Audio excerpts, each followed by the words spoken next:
जिसमें क्या होता है कि एयर के डायरेक्शन में जो लाइटर पार्टिकल्स होता है वो दूर जाके एक हीप बना लेता है और जो हेवियर पार्टिकल्स होता है पास गिर जाता है, कुछ इस तरीके से। तो कुछ ये सब तरीके करके तुम लोग उसको कंसंट्रेट करोगे, ठीक है?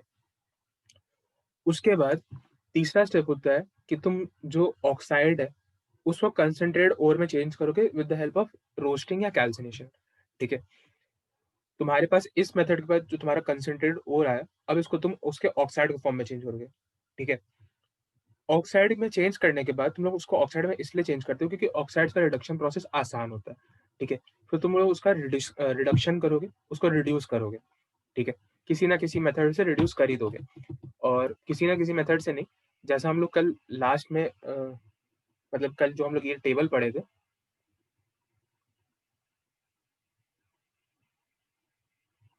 ये वाला, ठीक है? एल्युमिनियम रिडक्शन किसके लिए होता है, कार्बन किसके लिए होता है, सेल्फ रिडक्शन किसके लिए होता है, जिंक रिडक्शन किसके लिए होता है, इलेक्ट्रोलाइटिक रिडक्शन किसके लिए होता है, ठीक है? तो उस टेबल की मदद से तुम इसमें से सारे के सारे ओर्स को अब तुम रिड्यूस कर सकते हो और लास्ट स्टेप होता है प्यूरिफिकेशन। तुम उसके बाद उस मेटल को प्यूरिफाई करोगे। अब तुम सोचोगे कि रिडक्शन स्टेप के बाद क्या होता है कि हम लोग को मेटल एक्चुअली मिल जाता है, ठीक है? रिडक्शन स्टेप के बाद हम लोग को मेटल मिल जाता है लेकिन वो इम्प्योर मेटल होता है, ठीक है? फॉर एग्जांपल हम लोग एक छोटा-सा एग्जांपल के लेके बात करते हैं। अगर हम लोग के पास एल्युमिना है, ठीक है? Al2O3 प्योर, ठीक है? तुम लोग इसको रिड्यूस कर रहे हो, ठीक है? तो मान लो इसका इलेक्ट्रोलाइटिक रिडक्शन कर रहे हैं, तो कैथोड पे तुमको Al मिल जाएगा, Al3+ से Al0 में चेंज हो जाएगा, तो इसका मतलब तुमको एल्युमिनियम तो मिल गया। लेकिन ये जो एल्युमिनियम है, ये इम्प्योर एल्युमिनियम है और इसको तुमको प्यूरिफाई करना होगा आखिरी मेथड में, जो कि हम लोग देखेंगे, ठीक है? तो इस आज का जो मेटलर्जी का जो पूरा टॉपिक होगा, उसको हम लोग किस हिसाब से डिवाइड करेंगे, उसको हम लोग बताते हैं। 1 मिनट बस रुक जाओ।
ठीक,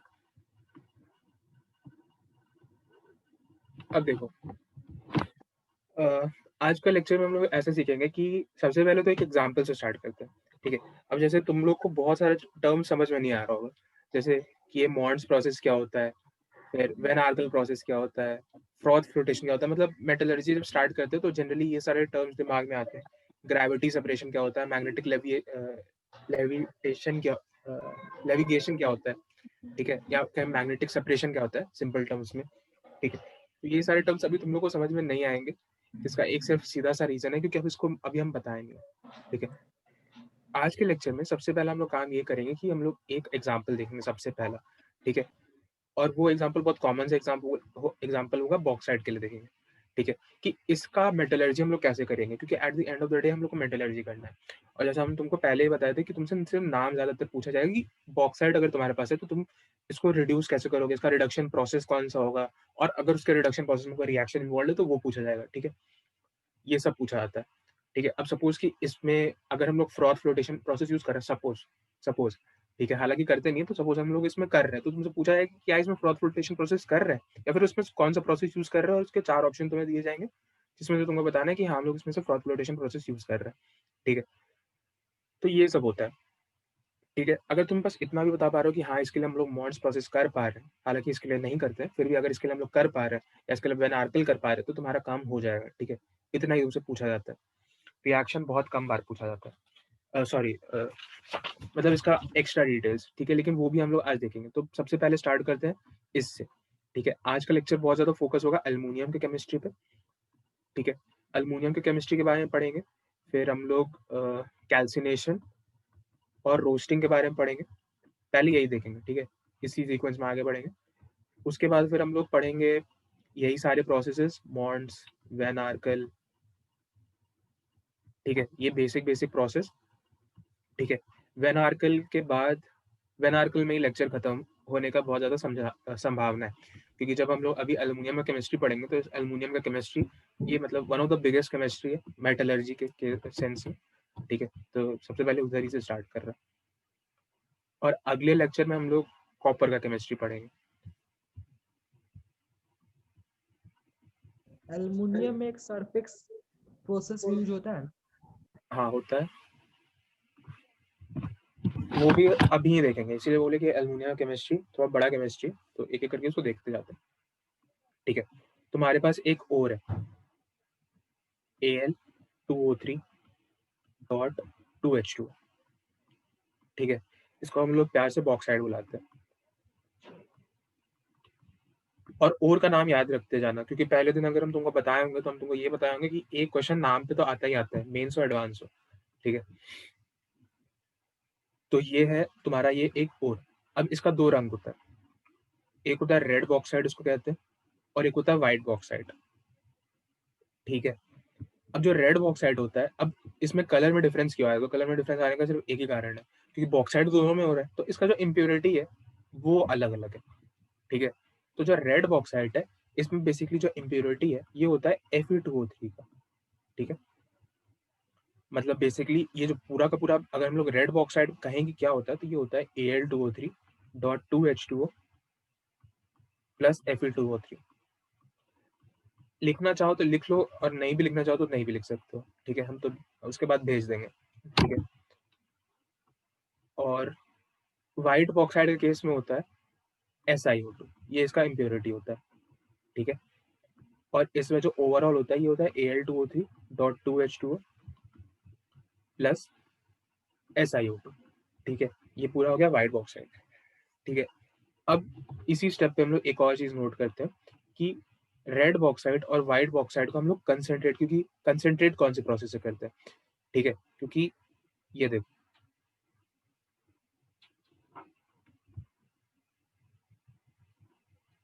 सबसे पहला क्रशिंग एंड ग्राइंडिंग सबके लिए कॉमन है, ठीक है? अब दूसरा स्टेप आ रहा है कंसंट्रेशन ऑफ ओर या बेनिफिकेशन ऑफ ओर, ठीक है? तो इसको कंसंट्रेट या मतलब जो बेनिफिकेशन ऑफ ओर है, अब इसका 2 मेथड होता है, ठीक है? एक फिजिकल मेथड और एक केमिकल मेथड।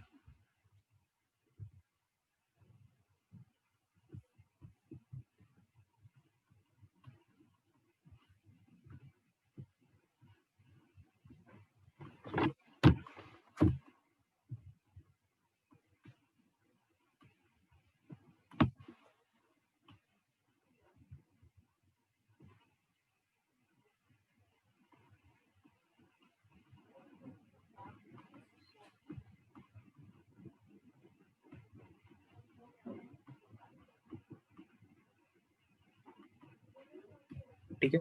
जो फिजिकल मेथड होता है, वो मेथड वो सारे के सारे जो हम लोग अभी डिस्कस प्रीवियसली किए, मैग्नेटिक सेपरेशन, उसके वेट के प्रॉपर्टी की वजह से सेपरेशन, वो सारे फिजिकल मेथड में आ गए। और केमिकल मेथड में आता है लीचिंग। तो ये तुम लोग सबको ही सुने होंगे, क्योंकि 10th में भी ये चीज़ था कि हम लोग बॉक्साइट ओर के लिए लीचिंग प्रोसेस यूज़ करते हैं। और कोई मतलब जो भी 11 में वो लोग को ज़्यादा याद होगा, या फिर 12 वाला लोग को भी, तो कोई एक जल्दी से बता दो लीचिंग क्या होता है? अगर किसी को याद है तो, हल्का-सा भी बता सकते हो।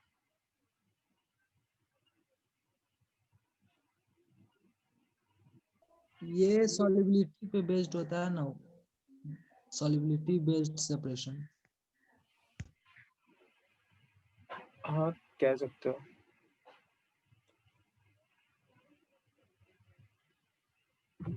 अरविंद कुछ कहना चाहोगे? सर अद्वैत 10th में, उससे पूछिए। वो आया है?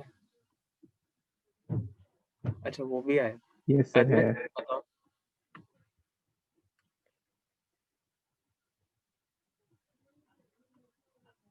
ये एसएसटी में भी था। अच्छा चलो ठीक है, हम ही बता देते हैं, अद्वैत कुछ बोलेगा नहीं। देखो, लीचिंग बेसिकली एक प्रोसेस होता है जिसकी वजह से हम लोग किसी एक जो ओर है, मतलब ओर में बहुत सारे कंपोनेंट्स आए, Al2O3 आया, Fe2O3 आया, वगैरह वगैरह है, तो उसको हम लोग कंसंट्रेट करेंगे। ठीक है, तो उस कंसेंट अगर उसको हम लोग केमिकल मेथड से कंसंट्रेट कर रहे हैं तो उसको केमिकल कंसंट्रेशन मेथड्स बोलेंगे। और उसका एक एग्जांपल है लीचिंग। लीचिंग में हम लोग करते हैं बेयर्स प्रोसेस।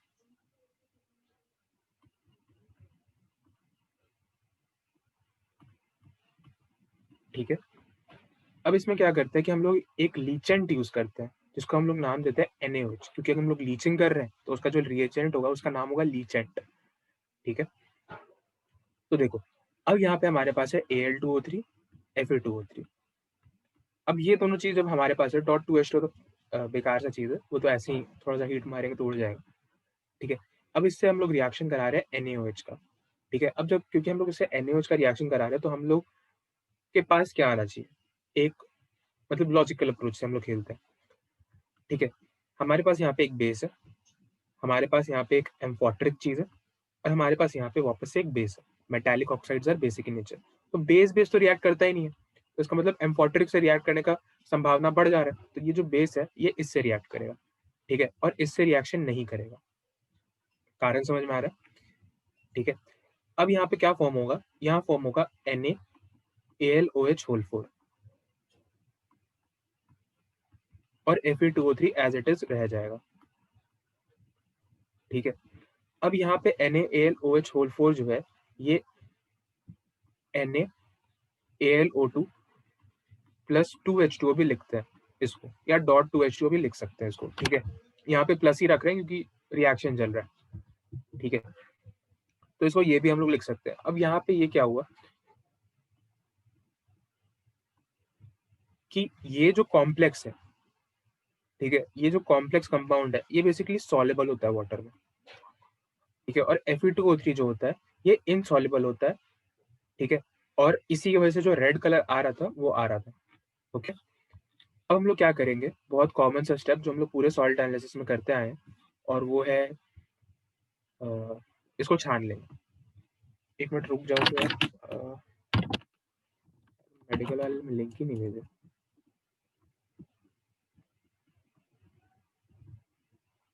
अरे यार,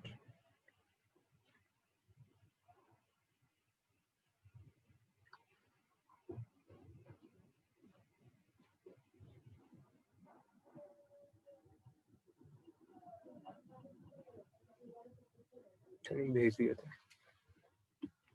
चलो ठीक है, वापस हम लोग यहाँ पे, तो ये इनसॉल्युबल होगा। अब इसको हम लोग छान लेंगे। तो छानने के लिए हम लोग क्या करेंगे कि एक कंटेनर, एक छन्ना, और इस पूरे सोल्यूशन को इससे पास। तो यहाँ पे क्या होगा कि Fe2O3 यहाँ पे रह जाएगा रेडिश कलर में, और नीचे पूरा हमारे पास NaAlOH4 का सोल्यूशन आ जाएगा। ठीक है, ये था हमारा बेयर्स प्रोसेस का पूरा कहानी। ठीक है, अब इसमें क्या होता है, मतलब इसके बाद भी कुछ स्टेप्स होते हैं, तो उस स्टेप्स को अब हम लोग डील करते हैं। तो यहाँ पे हम लोग के पास क्या बचा, NaAlOH4, और ये सॉल्युबल कॉम्प्लेक्स है। ठीक है, तो जनरली एक बात बोला जाता है, क्योंकि अब 12th में जो लोग हैं वो लोग कोऑर्डिनेशन कंपाउंड पढ़ चुके हैं, तो इसलिए ये स्टेटमेंट यूज कर लेते हैं कि अगर हमारे पास एक कॉम्प्लेक्स कंपाउंड है और अगर हम लोग को उस कॉम्प्लेक्स कंपाउंड को तोड़ना है, तो हम लोग कुछ नहीं करते, सिर्फ एक एसिड पास करा देते हैं सॉल्यूशन से। तो क्या होता है कि ये जो पूरा सोल्यूशन है ये टूट जाता है। ठीक है, ऐसा सुनने में जनरली आ जाता है कि अगर हम लोग को एक कॉम्प्लेक्स कंपाउंड तोड़ना है तो उस कॉम्प्लेक्स कंपाउंड के सोल्यूशन में थोड़ा सा एसिड डाल दो, वो टूट जाएगा। ठीक है, तो अब देखो क्या होगा, यहाँ पे NaAlOH4 हमारे पास था, इसमें से हम लोग को कुछ एक्सट्रैक्ट करना है। ठीक है, तो हम लोग इस सोल्यूशन में क्या करेंगे, यहाँ से लिख लें। ठीक है, इस सोल्यूशन में मतलब NaAlOH4 के सोल्यूशन में CO2 को थोड़ा सा ऐड कर देंगे। अब इस सॉल्यूशन में पहले से क्या था, CO2 ऐसे भी एसिडिक इन नेचर है, लेकिन थोड़ा सा और इसको रिफाइन करते हैं। इस सॉल्यूशन पहले से था H2, ठीक है, तो ये H2CO3 जैसा है, ठीक है, मतलब एक इक्विलिब्रियम फॉर्म करेगा। हालांकि ये इक्विलिब्रियम बहुत ज़्यादा फीजिबल नहीं होता है, मतलब राइट हैंड साइड शिफ्टेड नहीं होता है, मतलब टुवर्ड्स द राइट इक्विलिब्रियम के, लेकिन फॉर्म होगा कि H2O + CO2 गिव्स H2CO3 वाला इक्विलिब्रियम, ठीक है। तो बेसिकली तुम्हारे पास यहाँ पे H2CO3 आ रहा है, मतलब एसिड आ रहा है। ये एसिड क्या करेगा कि इस NaAlOH4 से रिएक्शन करेगा। ये NaAlOH4 फॉर्म कैसे हुआ है, इस पर थोड़ा नजर डालो। ये NaAlOH4 फॉर्म हुआ है Al2O3 और NaOH के रिएक्शन से, ठीक है। तो अगर हम लोग इस पर थोड़ा सा और डिटेल में इसमें बात करें तो बेसिकली यहाँ पे क्या है, Al2O3 है और NaOH है, ठीक है। तो यहाँ पे जो एसिड है ये किससे रिएक्ट करना चाहिए, हम लोग के पास एक बेस है, स्ट्रॉन्ग बेस, और एक एम्फोटेरिक चीज, ठीक है। तो यहाँ पे ये रिएक्ट करेगा इस बेस के साथ, ठीक है, और इस बेस के साथ रिएक्ट करने के बाद फॉर्म करेगा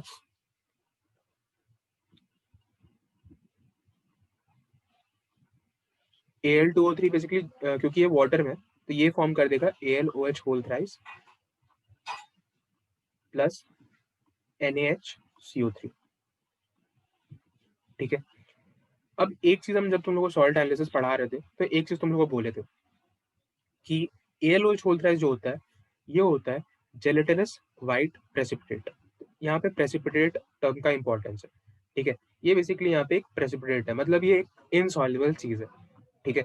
और ये जो NaHCO3 होता है ये फर्दर, मतलब आगे जब इसको हम लोग बॉयल करते हैं तो ये Na2CO3 में चेंज हो जाता है और ये सॉल्युबल होता है इन वाटर, ठीक है। तो हम लोग क्या करेंगे, फिर से एक छन्ना डालेंगे और इसमें से पूरे सोल्यूशन को फिल्टर आउट कर लेंगे। फिल्टर आउट करने से क्या होगा कि हमारे पास यहाँ पे Na2CO3 नीचे बच जाएगा और AlOH होल थ्राइस ऊपर बच जाएगा, ठीक है। ये होगा हम लोग के पास। अब ये जो AlOH होल थ्राइस है ये बेसिकली हम लोग का जो ये जेलेटिनस वाइट प्रेसिपिटेट है ये हम लोग को मिल गया। अब इसी से हम लोग का आगे होगा, मतलब यहाँ पे बेसिकली हम लोग का जो बेयर्स प्रोसेस है ये खत्म हो जाता है, ठीक है। हम लोग को AlOH होल थ्राइस मिल गया, बेयर्स प्रोसेस खत्म हो गया, ठीक है। अब यहाँ पे जो दूसरा स्टेप था हम लोग का, crushing and grinding, concentration of ore खत्म हो गया, ठीक है। कंसेंट्रेट करने के बाद हम लोग क्या करते हैं, इसको हम लोग टेबल को ही रेफर करते हैं।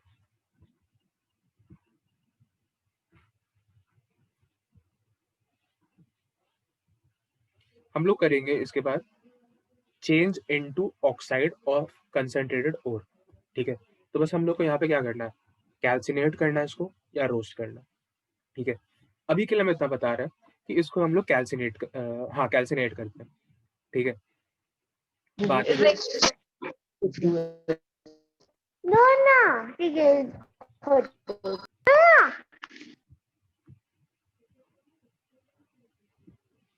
ठीक है, हम लोग इसको कैल्सिनेट करते हैं। अभी के लिए हम इतना बता दे रहे हैं, AlOH होल थ्राइस को हम लोग कैल्सिनेट करेंगे। कैल्सिनेशन का मतलब सभी को पता है, 10th क्लास में था, एब्सेंस ऑफ एयर के प्रेजेंस में जब हम लोग किसी चीज को हीट करते हैं तो उसको हम लोग कहते हैं कैल्सिनेट किया। इसको हीट किया अपन ने, हीट किया तो हमारे पास क्या आएगा, Al2O3, ठीक है। बहुत कॉमन से प्रोडक्ट है और इसको हम लोग बोलेंगे pure alumina. Al2O3 basically alumina ही होता है, यहाँ से हम लोग उसको प्योर एल्यूमिना कह देंगे।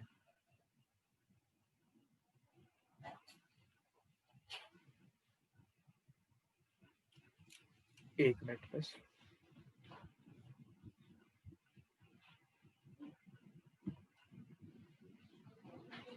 ठीक है। अब हम लोग के पास यहाँ से प्योर एल्यूमिना आ गया, मतलब हमारा कैल्सिनेशन स्टेप भी हो गया। कैल्सिनेशन के बाद हम लोग क्या करते हैं, वापस टेबल देखेंगे।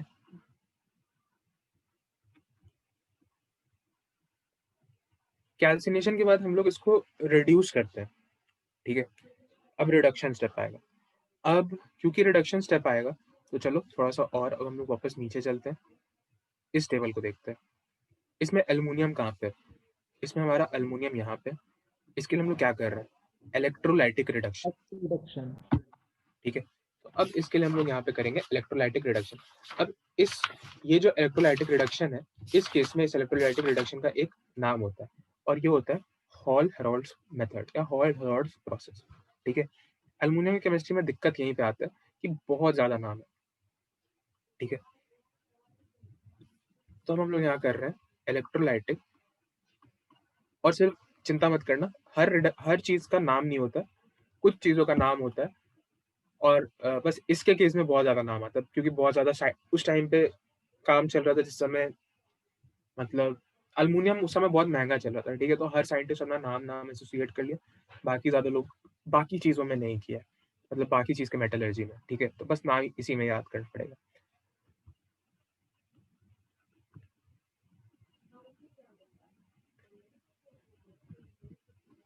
हॉल हेरोल्ड्स प्रोसेस भी बोल सकते हैं, हॉल हेरोल्ड्स मेथड भी बोल सकते हैं। ठीक है, तो एक चीज ध्यान रखो, इस नाम को थोड़ा गौर से देखो, हॉल हेरोल्ड। ऐसे हेरोल्ड नहीं लिखा है, हरलॉट लिखा है, हरलॉट ही होता है। ठीक है, बोलने में हेरोल्ड निकल जाता है। ठीक है, हॉल हेरोल्ड्स प्रोसेस। ये जो नाम है, अगर इसमें से हम लोग हेरोल्ड हटा दें, ठीक है, तो ये हॉल्स प्रोसेस बन जाता है और हॉल्स प्रोसेस भी एक प्रोसेस होता है। ठीक है, तो इसीलिए हम कह रहे हैं कि नाम पे थोड़ा फोकस करना। ठीक है, क्योंकि नाम जरूरी है इस केस में। ठीक है, और ये जो प्रोसेस है हॉल हेरोल्ड प्रोसेस, ये भी हर कोई सुना हुआ रहता है। 10th के बाद 10th में भी हम लोग सुनते हैं, जिसमें फ्लोरस पर क्रायोलाइट ये सब चीजें आती है। ठीक है, ये चीज सुना हुआ रहता है सभी का। ठीक है,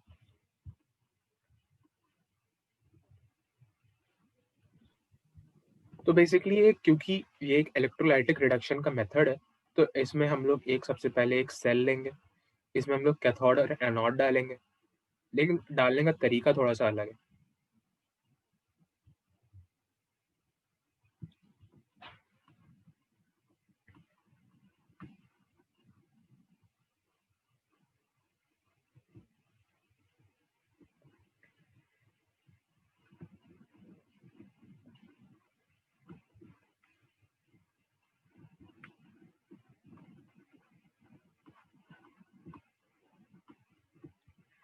ये है हमारा एनोड और यहाँ पे बेसिकली हमारा कैथोड होता है।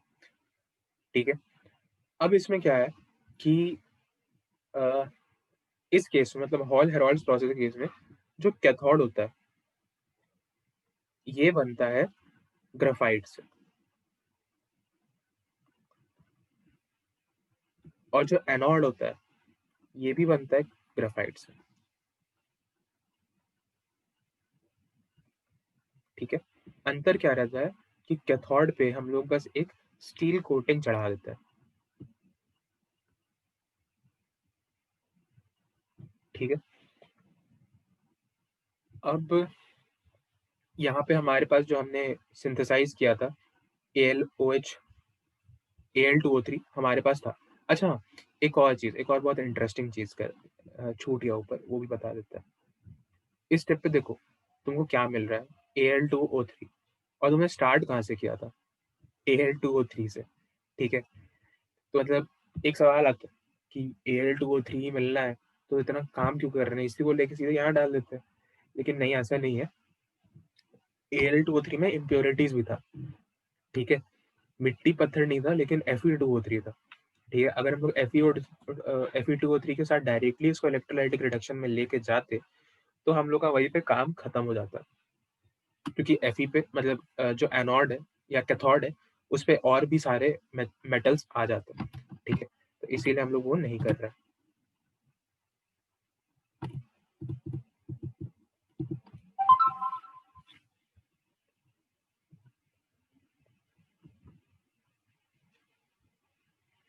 ठीक है, तो यहाँ पे हमारे पास ये वो जो प्योर एल्युमिना वाला है वो आया। इसमें हम लोग डालते हैं क्रायोलाइट और फ्लोरस पर। ठीक है, CaF2 फ्लोरस पर एंड क्रायोलाइट इज Na3AlF6। ठीक है, ये दोनों के जो मिक्सचर होता है इसको हम लोग इसमें बोलते हैं ऑक्सिलरी इलेक्ट्रोलाइट।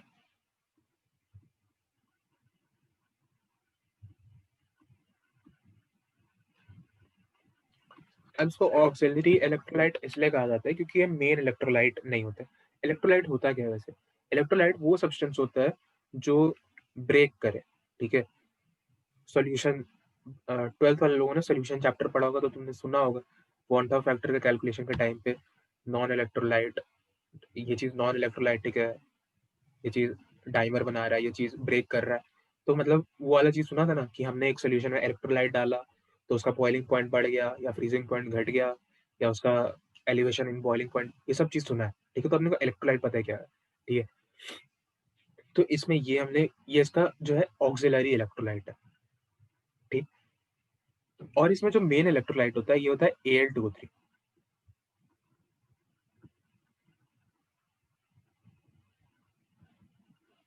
दसवीं बोर्ड का सबसे प्रचलित सवाल शायद 10वीं बोर्ड का ही है कि ऑक्सिलरी इलेक्ट्रोलाइट को हम लोग क्यों डालते हैं, ठीक है। ऐसा आता है क्या? मतलब 10th में था ना ये, मतलब हेरोल्ड्स प्रोसेस या कुछ भी नो ऐसा सर, नहीं था? सर कोचिंग वगैरह में पढ़ाया जाता है। सर मेटलर्जी हम लोग चलाते को हैं? था 10th में। अच्छा, ठीक है, चलो तो ठीक है फिर भी, मतलब चलो तो 12th बोर्ड का फेमस सवाल है, ठीक है, कि हम लोग इसको डालते क्यों है क्रायोलाइट को। तो बेसिकली क्या होता है कि जब हम लोग इसमें अब हम लोग बेसिकली पास, जब यहाँ पे ये पूरा प्रोसेस स्टार्ट होगा तो इसका टेम्परेचर बहुत ज्यादा बढ़ जाता है, ठीक है। और इस पूरे जो यहाँ पे सोल्यूशन आ रहा है इसका कंडक्टिविटी बढ़ाने के लिए, ठीक है, कंडक्टिविटी बढ़ाने के लिए और मेल्टिंग पॉइंट को डिक्रीज करने के लिए हम लोग यहाँ पे ये डालते हैं, मतलब ये जो ऑक्सिलरी इलेक्ट्रोलाइट का सोल्यूशन है इसको डालते हैं, ठीक है। तो इसका सिर्फ दो पर्पस है, ये लिख देते हैं, टू डिक्रीज मेल्टिंग पॉइंट और सेकंड टू इंक्रीज कंडक्टिविटी। अब देखो मेल्टिंग पॉइंट को तो ये कैसे डिक्रीज कर रहा है, ये इसका कुछ इंटरनल मामला चल रहा है, ठीक है, उस पर हम लोग ज्यादा कमेंट नहीं करेंगे। लेकिन कंडक्टिविटी कोई चीज कैसे बढ़ा सकता है, ठीक है, केमिस्ट्री के सेंस में। केमिस्ट्री के सेंस में NaCl को अगर हम लोग ज्यादा कंडक्टिव बोलते हैं और कोई और सोल्यूशन जैसे SiO2 को नहीं बोलते, तो उसका ये कारण है कि जो NaCl है Na+ और Cl- में ब्रेक कर रहा है, ठीक है, दो कंडक्टिव आयन में ब्रेक कर रहा है। तो जब तुम इसको किसी बिजली पास कराना हो तो NaCl को यूज कर सकते हो, ठीक है। LJ पोटेंशियल कहाँ पढ़े थे हम लोग, कहीं पढ़े 11 थर्मोडायनेमिक्स लेक्चर 1 या 2, जब हम लोग डैनियल सेल और इलेक्ट्रोलाइटिक सेल पढ़ रहे, मतलब जब भी तुम लोग पढ़ रहे होगे तब ऐसा कुछ ना कुछ सुने होगे, ठीक है। हो सकता है तुम लोग अभी तक थर्मो नहीं पढ़े हो, कोई बात नहीं, बस हम जो पढ़ा है उसके लिए बता रहे हैं, ठीक है। इतना तो समझ में आ रहा है कि अगर हमारे पास सपोज कोई ऐसा इलेक्ट्रोलाइट है जो ब्रेक कर सके तो वो कंडक्टिविटी बढ़ा देगा, ठीक है। तो उसी तरीके से यहाँ पे हमारे पास है Na3AlF6, ठीक है, जो कंडक्टिविटी बढ़ा सकता है, ठीक है। तो ये जो Na3AlF6 होता है ये बेसिकली किस चीज में टूटता है ये देख लेते हैं। ये ब्रेक कर जाता है, मतलब एक इक्विलिब्रियम फॉर्म करता है NaF में और AlF3 में, ठीक है, ये चीज। अब इतना हो गया, ये सारे के सारे इंफॉर्मेशन क्लियर है। क्या क्या इंफॉर्मेशन क्लियर है? ग्राफाइट का कैथोड, ग्राफाइट की एनोड, कैथोड में थोड़ा सा स्टील का कोटिंग कर लिए प्रोटेक्शन के लिए ऐसे, ठीक है। और ग्राफाइट का हम लोग एनोड क्यों ले रहे हैं? ताकि वो भी सिर्फ कोरोजन से प्रिवेंट करने के लिए, मतलब यहाँ पे जो ग्राफाइट का एनोड होता है इसमें हम लोग थोड़ा सा चारकोल डाल देते हैं बीच में,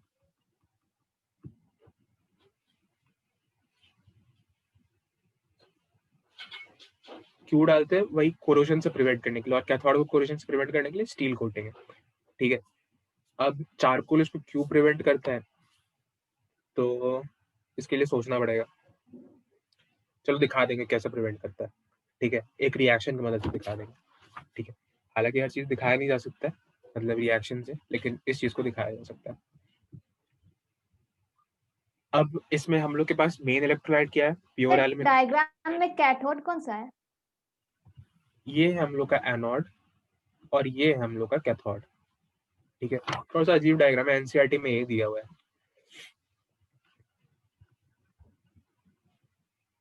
ठीक है।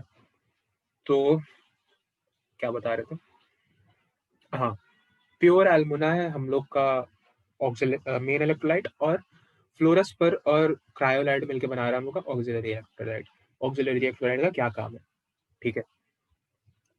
अब देखो, अब अगर तुमको याद रखने के पर्पस से करना है, चलो याद रखने का पर्पस बाद में ही बताते हैं, पहले अभी समझने का पर्पस है खेलते। देखो, ये जो Na3AlF6 है, ये NaF और AlF3 में ब्रेक कर जाएगा, ठीक है। फिर जो AlF3 है, ये एक इक्विलिब्रियम, ये भी एक आयनिक कंपाउंड है पूरा पूरा, ठीक है। ये एक इक्विलिब्रियम फॉर्म करेगा Al3+ और 3F- के बीच में, ठीक है। इस पॉइंट को तुम सोच रहे होगे कि NF भी करेगा करेगा, लेकिन उसके बारे में बाद में डिस्कस करते हैं, ठीक है। ये इसमें इक्विलिब्रियम स्टैब्लिश करेगा। अब कैथोड पे क्या होगा, कैथोड पे ये Al3+ चला जाएगा, माइग्रेट करेगा और Al में कन्वर्ट करेगा, मतलब 3 इलेक्ट्रॉन कैथोड से उठाएगा, कैथोड में तो इलेक्ट्रॉन का खजाना है, तो वहां से 3 इलेक्ट्रॉन उठा के Al में कन्वर्ट कर जाएगा, ठीक है। अब यहाँ से तुमको एल्युमिनियम मेटल मिल गया, ठीक है, और ये एल्युमिनियम मेटल इम्प्योर है।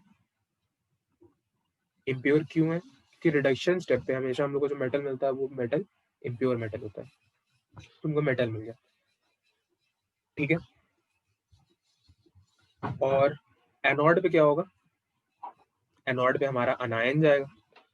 अब यहाँ पे भी बहुत सारा अनायन है, तो अभी के लिए AlFC वाला F- जा रहा है, ठीक है, और ये कन्वर्ट हो जाएगा हाफ F2 प्लस इलेक्ट्रॉन में, एक इलेक्ट्रॉन, ठीक है।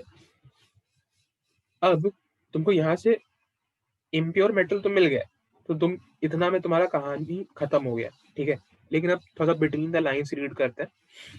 बिटवीन द लाइन्स ये है कि ये जो AlF3 है, सॉरी, ये जो F2 फॉर्म हो रहा है, ये फर्दर रिएक्ट कर जाएगा Al2O3 के साथ, ठीक है। जो हमारा मेन इलेक्ट्रोलाइट है, जो जिसको मेन टूटना है, जहां से हम लोग को अल्युमिनियम निकालना है, क्रायोलाइट्स थोड़ी हम लोग को अल्युमिनियम निकालना था, ठीक है। क्रायोलाइट तो टाइम पास के लिए, मतलब कंडक्टिविटी कम करने के लिए डाले थे, इसमें तो कोई ऐसा मेटल का खजाना नहीं है, मेटल का खजाना तो हम लोग का Al2O3 में। ये F2 इससे रिएक्ट कर जाएगा, ठीक है, और ये फिर फर्दर फॉर्म करेगा AlF3 प्लस ऑक्सीजन, ठीक है। AlF3 प्लस ऑक्सीजन फॉर्म करेगा, और ये जो AlF3 है, ये वापस एक इक्विलिब्रियम स्टैब्लिश कर लेगा Al3+ और F3- में। फिर जो Al3+ आएगा वो फिर से कैथोड पे जाएगा और इम्प्योर मेटल के फॉर्म में वहां डिपॉजिट हो जाएगा, और जो F- है वो F2 फॉर्म करेगा। फिर जो नया F2 बनेगा, फिर वो 1 मोल Al2O3 के साथ रिएक्ट करेगा, 1 मोल नहीं, जो भी स्टाइकियोमेट्रिक रेशियो होगा, और ऐसे ये प्रोसेस चलता रहेगा तब तक जब तक Al2O3 पूरा तरीके से खत्म ना हो जाए। बात समझ में आया, ठीक है। यहाँ तक किसी को कोई दिक्कत है तो पूछो, या फिर से सुनना चाहते हो तो फिर से बोल, फिर से सुना दीजिए, किसी को कोई दिक्कत नहीं है, फिर से सुना दीजिए। ठीक। देखो,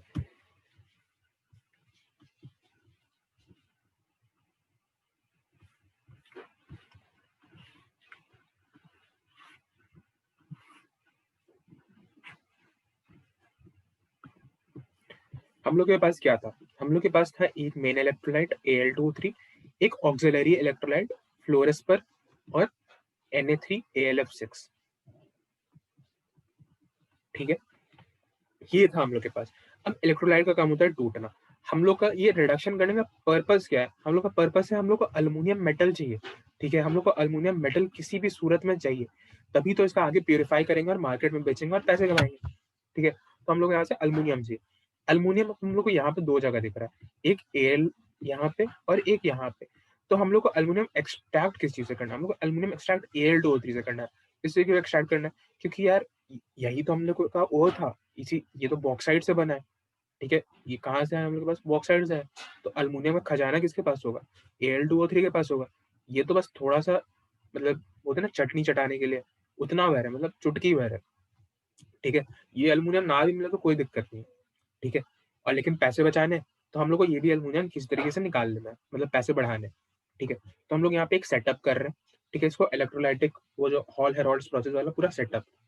ठीक है, अब यहाँ पे क्या होगा कि हम लोग के पास सबसे पहले आएगा कैथोड। ठीक है, कैथोड पे मेटल जाता है। ठीक है, अब यहाँ पे मेटल को जाना है, तो यहाँ पे पहले अल्मुनियम को यहाँ पे से फोकस करो, Na को भूल जाओ। ठीक है, Na को भी भूल जाओ और Ca को भी भूल जाओ, सिर्फ अल्मुनियम पर फोकस करो। ये जो Na3AlF6 है, ये कंडक्टिविटी बढ़ाता है। कंडक्टिविटी कैसे बढ़ाता है, तो ये NaF प्लस AlF3 में कन्वर्ट हो जाता है। ठीक है, NaF और AlF3 में कन्वर्ट हो जाता है, तो इसके बाद हम लोग को यहाँ से AlF3 मिला। अब ये जो AlF3 है, ये फर्दर एक कन्वर्ट हो जाता है Al3 प्लस में और F माइनस में। ठीक है, ये जो Al3 प्लस है, ये कैथोड पे जाता है। ये कैथोड पे जाता है, इलेक्ट्रॉन एक्सेप्ट करता है और अल्मुनियम मेटल फॉर्म करता है। ठीक है, अब क्या बताया था स्टार्टिंग में, हम लोग को अल्मुनियम यहाँ से चाहिए, यहाँ से नहीं चाहिए, लेकिन हम लोग यहाँ से भी निकाल लिए। ठीक है, अब हम लोग एनोड पे गए। एनोड पे गए, एनोड पे जाने के बाद हम लोग को के पास जो अनायन है वो यूज करेंगे F माइनस। ठीक है, F माइनस ये क्या करेगा कि ये इलेक्ट्रॉन डोनेट करेगा एनोड पे, और हाफ F2 प्लस इलेक्ट्रॉन। ठीक है, ये फॉर्म करेगा। ये जो F2 है, ये फर्दर इसके आगे रिएक्ट करेगा Al2O3 के साथ।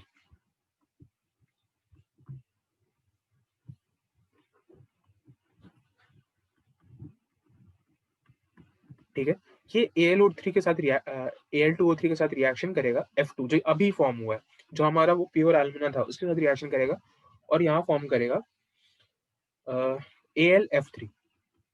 AlF3 फिर फॉर्म हो गया, फिर ये ब्रेक कर जाएगा Al3 प्लस में और F माइनस में। ठीक है, और ये Al3 प्लस वापस से कैथोड पे जाएगा और ये रिएक्शन फिर से हम लोग को परफॉर्म करके देगा। ठीक है, मतलब यहाँ से अब हम लोग को ये जो Al3 प्लस अल्मुनियम मेटल मिल रहा है, अब ये हम लोग को इधर से मिलने लगा। ठीक है, और ये रिएक्शन तब तक चलते जाएगा जब तक Al2O3 पूरे तरीके से खत्म ना हो जाए। ठीक है, समझ में आया? Yes sir. अगर किसी को अभी भी डाउट है तो फिर से पूछ सकता है। थोड़ा सा लगता है एक दो बार स्टार्टिंग में सुनने में कि क्या मतलब अजीब सा सिस्टम। ठीक है, 2-3 बार के बाद फिर याद हो जाता है, यही चीज अच्छा है। तो अगर फिर से सुनना चाहो तो बोलो, फिर से सुना देंगे।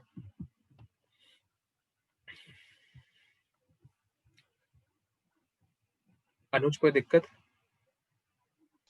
नहीं स्नेहा? नहीं बोले भैया, एक बात मुझे पूछना था। पूछो। ये Fe2O3 है तभी बेयर प्रोसेस कर रहे हैं या फिर वो SiO2 रहेगा तब भी करेंगे? अच्छा सवाल है, आते हैं थोड़ी देर में आते हैं। ठीक है, और आदित्य, गौतम और आनंद सब चीज मतलब समझ में आ रहा है या कुछ पूछना चाहते हो? अरे समझ में आ गया।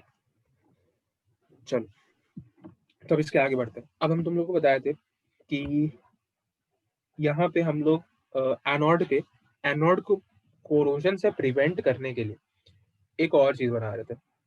ठीक है, जो कि था क्या बोलते हैं, चारकोल डाल रहे थे उस पर। ठीक है, तो चारकोल उसको कैसे प्रिवेंट कर रहा है, तो चारकोल बेसिकली क्या होता है, कार्बन। ठीक है, कार्बन होता है, और एनोड में नॉन मेटल मतलब ऑक्सीजन भी जा रहा है। ठीक है, मतलब O2 माइनस जो है वो O2 में कन्वर्ट हो जाएगा। ठीक है, तो ये जो O2 है, ये फर्दर वो जो हम लोग के पास ग्राफाइट का एनोड है उससे कुछ उसको कुछ खराब ना करे, इसलिए हमने पहले से कार्बन डाल रखा है कि भाई तुम कार्बन रखो और यहाँ पे कार्बन मोनोऑक्साइड बना दो, और ये कार्बन मोनोऑक्साइड फर्दर ऑक्सीजन से कन्वर्ट रिएक्ट करके CO2 बना देता है। ठीक है, और ये प्रोसेस चलते रहता है। तो बेसिकली हम लोगों को क्योंकि उसको बचाना है तो ये चल रहा है। ठीक है, अब एक और चीज, अब तुम्हारे पास एक सवाल आएगा। एक सवाल ये है कि यहाँ पे हम लोग के पास इतना सारा मेटल था, Ca2+ था, Na+ था और Al3+ था, ठीक है। अब इसमें से सिर्फ Al3+ क्यों गया क्या थॉट पे, ठीक है। इसको समझाने का दो तरीका है। पहला तरीका कि हम लोगों ने जो यहाँ पे वो सीरीज लिखा था, इलेक्ट्रोकेमिकल सीरीज, जिसको एक्टिविटी सीरीज भी कहा जाता है, ये वाला, ठीक है। तो इसमें अल्युमिनियम नीचे है और जैसे जैसे हम लोग नीचे जाते हैं तो माइग्रेशन टेंडेंसी बढ़ जाता है एक इलेक्ट्रोलाइट का पहले रिड्यूस होने का, ठीक है, क्योंकि रिडक्शन पोटेंशियल घट जाता है। ये थोड़ा हार्ड तरीका है, ये तरीका तब समझ में आएगा जब हम लोग इलेक्ट्रोकेमिस्ट्री पढ़ लेंगे, ठीक है। आसान तरीका ये है कि सपोज हमारे पास Na+ है, ठीक है। तुम Na में 1 इलेक्ट्रॉन डाल रहे हो, कैल्शियम में 2 इलेक्ट्रॉन डाल रहे हो, ठीक है, और अल्युमिनियम में 3 इलेक्ट्रॉन डाल रहे हो। अब 1 2 3 ज्यादा कंफ्यूज नहीं होना, मतलब इलेक्ट्रॉन डाल रहे हो बेसिकली, ठीक है। तो ज्यादा एक्टिव मेटल कौन सा है? सोडियम। सोडियम इलेक्ट्रॉन लेने में बहुत ज्यादा रेजिस्ट करेगा, ठीक है। तो ये जो Na है इसमें ये फॉर्म एकदम नहीं करना चाहिए, मतलब बहुत बहुत ज्यादा रेजिस्ट करेगा, क्योंकि मेटल का टेंडेंसी इलेक्ट्रॉन लूज करना। तुम उसको मेटल को, ये पहले से अपना ऑक्टेट में कंप्लीटेड है, तुम इसमें मेटल डाले, इलेक्ट्रॉन डाले जा रहे हो, तो उसको थोड़ी अच्छा लगेगा, ठीक है। और यहाँ कैल्शियम, तो ये भी फिर रेजिस्ट करेगा, नहीं लेना चाहेगा। ये भी रेजिस्ट करेगा लेकिन सबसे कम रेजिस्ट करेगा, ठीक है। सिंपल सा कारण, क्योंकि ये लेस एक्टिव मेटल है। और एक्टिविटी कैसे चेक करते हैं? साइज, ठीक है, साइज एंड कि वो S ब्लॉक या P ब्लॉक में बिलोंग कर रहा है, ठीक है। अब ये तुम लोग को समझ में आता है इसके आगे। तो इसीलिए हम लोग यहाँ पे सिर्फ इन तीनों में से सबसे पहले ये जाएगा, सबसे पहले, ठीक है। हालांकि जो सोडियम है ये तो जाता भी नहीं है वैसे, मतलब बहुत रेयर, बहुत कम जाता है, ठीक है। तो हम लोग का जो Al3+ वाला केस था वो हम लोग को सॉर्टेड मिल रहा है, अल्युमिनियम चला गया और हम लोग का इलेक्ट्रोलाइटिक रिडक्शन हो गया, ठीक है। अब इसमें और कोई सवाल अगर कुछ आता है तो हमको सोचने दो। और कोई सवाल नहीं आता, ठीक।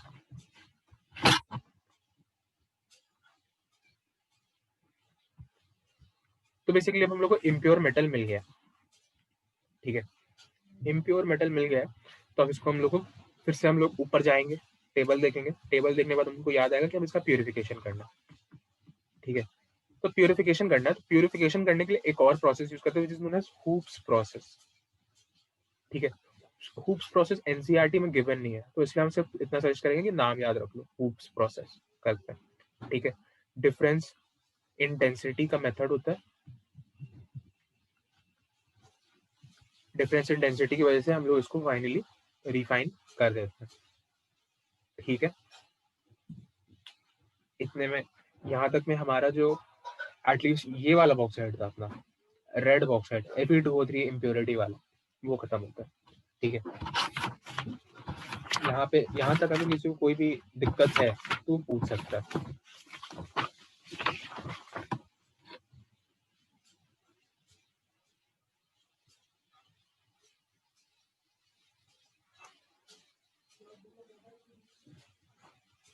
चलो, किसी को कोई दिक्कत नहीं है तो हम लोग अब इस क्वेश्चन से स्टार्ट करेंगे इसके आगे, जो स्नेहा थोड़ा देर पहले पूछी थी, ठीक है। और ये क्वेश्चन था कि क्या बेयर्स प्रोसेस सिर्फ हम लोग रेड बॉक्साइड के लिए करते हैं या व्हाइट बॉक्साइड के लिए भी कर लेते हैं, ठीक है। तो ये क्वेश्चन का जवाब दे, मतलब ये बेसिकली अच्छा ही क्वेश्चन है। तो जो बॉक्साइड होता है इसमें हम लोग दो प्रोसेस का इस्तेमाल करते हैं, सॉरी, रेड बॉक्साइड के लिए एक बेयर्स प्रोसेस, ये रेड के लिए, और दूसरा हॉल्स प्रोसेस, ठीक है। ये दोनों प्रोसेस हम लोग करते हैं। और व्हाइट बॉक्साइड के लिए बेसिकली हम लोग जो प्रोसेस यूज करते हैं उसका नाम होता है सरपेक, जिसका सबसे स्टार्टिंग में हम लोग को रोहित नाम बताया था,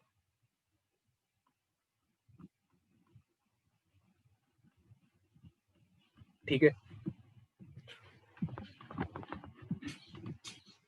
तो अब हम लोग सरपेक्स प्रोसेस देखेंगे, ठीक है। अब तुम लोग अगर इसको याद रखने में कोई दिक्कत आए तो ऐसे इसको ज़्यादा याद रखा जाता है, इसको हम लोग ऐसे बोलते हैं, लाल बेहाल, ठीक है, लाल बेहाल, ठीक है। तो लाल से याद आता है रेड बॉक्साइट है, बे से बेयर्स प्रोसेस यूज करते हैं और हाल से हॉल्स प्रोसेस यूज करते हैं, ठीक है। और वाइट बॉक्साइट के लिए अपना यही सरपेक्स प्रोसेस, ठीक है। इसके लिए भी है एक निमोनिक, लेकिन हमको नहीं लगता इसके लिए तुम लोगों को जरूरत पड़ेगा, ठीक है। इसमें वैसे निमोनिक बहुत लॉजिकली है कि SiO2 इसमें इम्प्योरिटी होता है। SiO2 किस चीज का होता है? बेसिकली जो सैंड वैंड होता है तो SiO2 वहां मिलता है, और मिट्टी में सांप मिलता है तो उससे सर्प है, ठीक है। तो ऐसे करके याद रख सकते हो, और किसी को निमोनिक की नहीं जरूरत है तो नहीं भी करके याद रख सकता है। हम बिना निमोनिक के ये इसको याद रखे थे, ठीक है। हालांकि हमको निमोनिक भी याद था, ठीक है। तो इनिशियल डेज पे तुम लोग चाहो तो याद रख लो, तुम्हारी मर्जी। अब क्या करेंगे कि सरपेक्स प्रोसेस देखते हैं क्या होता है। सरपेक्स प्रोसेस बहुत छोटा सा प्रोसेस है,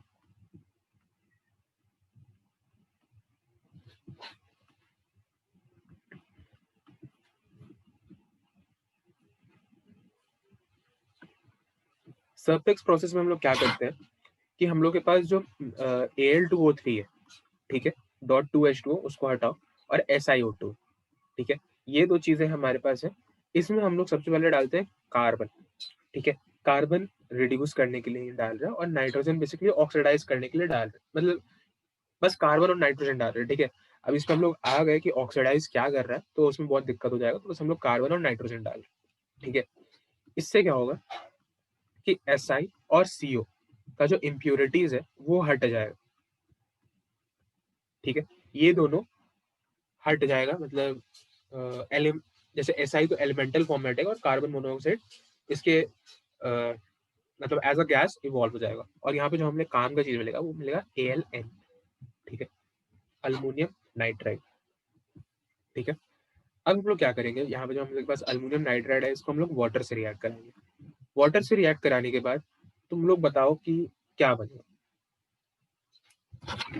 अमोनिया, और KLOH whole thrice. AlOH whole thrice plus ammonia हम लोग को यहाँ पे मिल जाएगा, ठीक है। अब वापस से अल्मोनिया हमारा क्या है, जिलेटिनस व्हाइट प्रेसिपिटेट। हालांकि यहाँ पे हम लोग को उसका प्रेसिपिटेट का जरूरत नहीं है, ये उड़ गया, ये रह गया, ठीक है।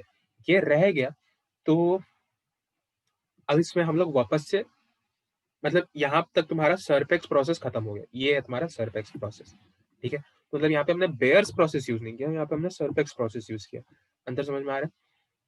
ठीक है, यहाँ पे हमने सरपेक्स प्रोसेस यूज किया। अब तो सरपेक्स प्रोसेस हमारा क्या था? It was also a method of chemical, मतलब केमिकल बेनिफिकेशन ऑफ ओर, मतलब it was also kind of leaching, ठीक है। अब देखो, ये हमारा ओर जो था ये कंसंट्रेट हो गया, हाँ कंसंट्रेट हो गया, और हमारे पास AlOH होल थ्राइस फाइनली मिल गया। अब क्या करते हैं, वापस टेबल देखेंगे। टेबल में इसके बाद लिखा हुआ है conversion of concentrated ore into its oxide, तो इसके ऑक्साइड में से कन्वर्ट कर देंगे। अभी हम तुम लोग को बता रहे हैं कि हम लोग यहाँ पे इसको कैल्सिनेट करेंगे, ठीक है। तो हम लोग को वापस मिल जाएगा प्योर एल्युमिना, ठीक है। प्योर एल्युमिना हम लोग को मिल गया, वाटर भी मिलता है, ये सब चीज फालतू है, इसको रहने दो, ठीक है। अब हम लोग इसका रिडक्शन करेंगे। रिडक्शन फिर से हम, मतलब इस स्टेप पे अभी हम लोग को सिर्फ अल्मुना मिला, फिर हम लोग टेबल देखेंगे कि भाई रिडक्शन, ये कैल्सिनेशन रोस्टिंग के बाद क्या करते हैं। कैल्सिनेशन रोस्टिंग के बाद हम लोग करते हैं इसको रिड्यूस करते हैं। रिड्यूस करने के लिए क्या करेंगे, हम लोग वापस वो टेबल देखेंगे इलेक्ट्रोकेमिकल सीरीज वाला, और उसमें देखेंगे अल्मुनियम क्या कहाँ है प्रेजेंट। तो अल्मुनियम लोग कहाँ प्रेजेंट है, अल्मुनियम हमारा प्रेजेंट है इलेक्ट्रोलाइटिक रिडक्शन के अंदर। तो इलेक्ट्रोलाइटिक रिडक्शन के अंदर हम लोग का प्रेजेंट है, तो वापस हम लोग यहाँ पे करेंगे इसका रिफाइनिंग, सॉरी रिडक्शन, जो कि है हॉल हेरोल्ड्स मेथड। हरलॉट लिखना हरलॉट, लेकिन हेरोल्ड्स ही बोलने में अच्छा लगता है,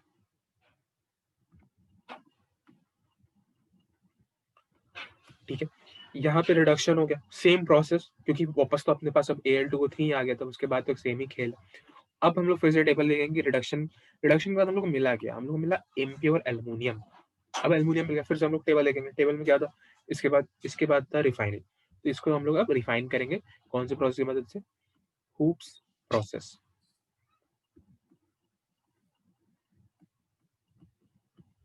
अच्छा, एक चीज तुम लोग हम और यहाँ पे बताए थे, इसको भी हम तुमको एक चीज क्लियर कर देते, डाउट आएगा लेकिन अभी नहीं आएगा, कुछ दिन बाद आएगा, तो अभी क्लियर करते हैं।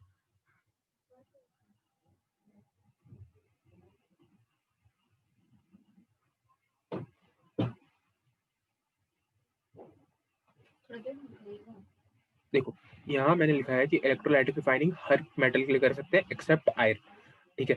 तो अल्युमिनियम भी एक मेटल है, और अल्युमिनियम के लिए हम बार बोल रहे हैं हूप्स प्रोसेस हम लोग यूज करते हैं, ठीक है? तो तुम लोग को ऐसा हो सकता है कि लगे कि हूप्स प्रोसेस भी कर सकते हैं और इलेक्ट्रोलाइटिक रिफाइनिंग भी कर सकते हैं, लेकिन hoops process is method of electrolytic refining, ठीक है? इसको नोट कर लेना, ठीक है? तो बेसिकली जो इलेक्ट्रोलाइटिक रिफाइनिंग करेंगे उसी का दूसरा नाम है हूप्स प्रोसेस, ठीक है? एनसीईआरटी में गिवन नहीं है, इसलिए इसके बारे में ज्यादा जिक्र नहीं कर रहे, ठीक है? ज्यादा अगर किसी को कोई क्वेश्चन दिख जाए तो हम बता भी देंगे हूप्स प्रोसेस क्या होता है। अबे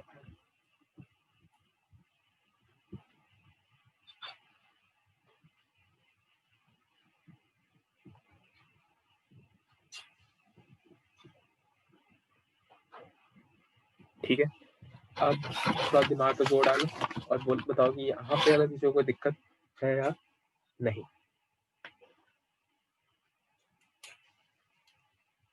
अच्छा, एक और चीज हम तुम लोग को बताते हैं।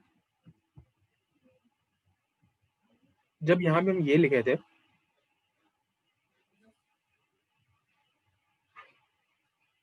लाल बेहाल, ठीक है? तो हम यहाँ जो हाल लिखे, मतलब हॉल लिखे, ये हम बेसिकली हॉल हेरोल्ट नहीं लिखे, हॉल्स प्रोसेस लिखे, ठीक है? क्योंकि जो रेड बॉक्साइड होता है, इसको कंसेंट्रेट करने का दो मेथड होता है। सबसे पहला बेयर्स प्रोसेस और दूसरा हॉल्स प्रोसेस, ठीक है? ये जो मेथड्स है, ये बेसिकली इसके कंसेंट्रेशन के मेथड्स लिखे हैं। व्हाइट बॉक्साइड को सरपेक्स से करते हैं, ठीक है? और बेयर और हॉल, ठीक है? हॉल्स प्रोसेस से हम लोग रेड बॉक्साइड को कंसेंट्रेट करते हैं। इसके बाद तो दोनों के लिए सेम स्टेप्स हम लोग फॉलो किए हैं, कैल्सिनेशन, हॉल हेरोल्ट और हूप्स, ठीक है? ये प्रोसेस हम लोग तो दोनों के लिए सेम फॉलो किया, लेकिन यहाँ पे हॉल्स प्रोसेस हम लोग, मतलब कहने का मेरा मतलब समझ में आ रहा है? ये जो हॉल है, ये हॉल हेरोल्ट का हॉल हेरोल्ट नहीं है, ये हॉल्स प्रोसेस का हॉल है, कंसेंट्रेशन मेथड है, ठीक है? 99% सेम है बेयर्स प्रोसेस की तरह। अभी देख लेते कि होता क्या है।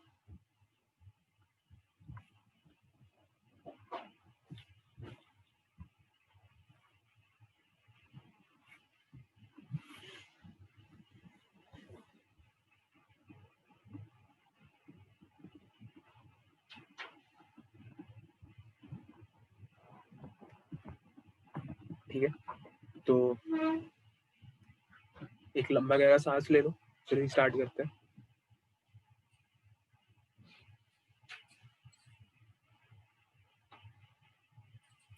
ठीक है, तो बेसिकली ज्यादा कुछ अंतर नहीं है, रेड बॉक्साइड के लिए कर रहे हैं, कंसेंट्रेशन मेथड है, मतलब अभी हम लोग के पास बॉक्साइड ओर है, इसको हमने चूरा बनाया है। चूरा बनाने के बाद इसका हम लोगों को अब सोचना है कि भाई इसको केमिकल मेथड से करें फिजिकल मेथड से करें, तो इसके लिए हम बता रहे हैं केमिकल मेथड से कर लो, आसानी रहेगा, ठीक है? तो इसमें Fe2O3 का इम्प्योरिटी भी डाला हुआ, Fe2O3 का भी चूरा बन चुका है, ठीक है? तो हम लोग क्या कर रहे हैं कि अब इसमें हम लोग डाल रहे हैं एक दूसरा चीज जिसको बोलते हैं Na2CO3। बेसिकली हॉल ऐसा हो सकता है, चल पहले आगे बढ़ते हैं।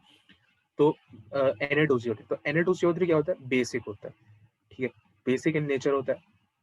वापस हमारे पास Al2O3 एम्फोटेरिक इन नेचर और Fe2O3 बेसिक इन नेचर, ठीक है? तो ये जो बेस से भिड़ेगा नहीं, तो बेस एम्फोटेरिक से ही भिड़ेगा, मतलब रिएक्ट करेगा तो फिर आगे फर्दर इसको हम लोग रिएक्शन कंटिन्यू करेंगे। तो ऐसा दो चीज हो सकता है, मतलब एक चीज हो सकता है कि जो हॉल बन रहा था, ठीक है, ये और बेयर, ये दुनिया के दो अलग अलग कोने पे थे, दोनों को नहीं पता था हम लोग क्या कर रहे हैं, लेकिन दोनों गलती से सेम काम कर दिया, ठीक है?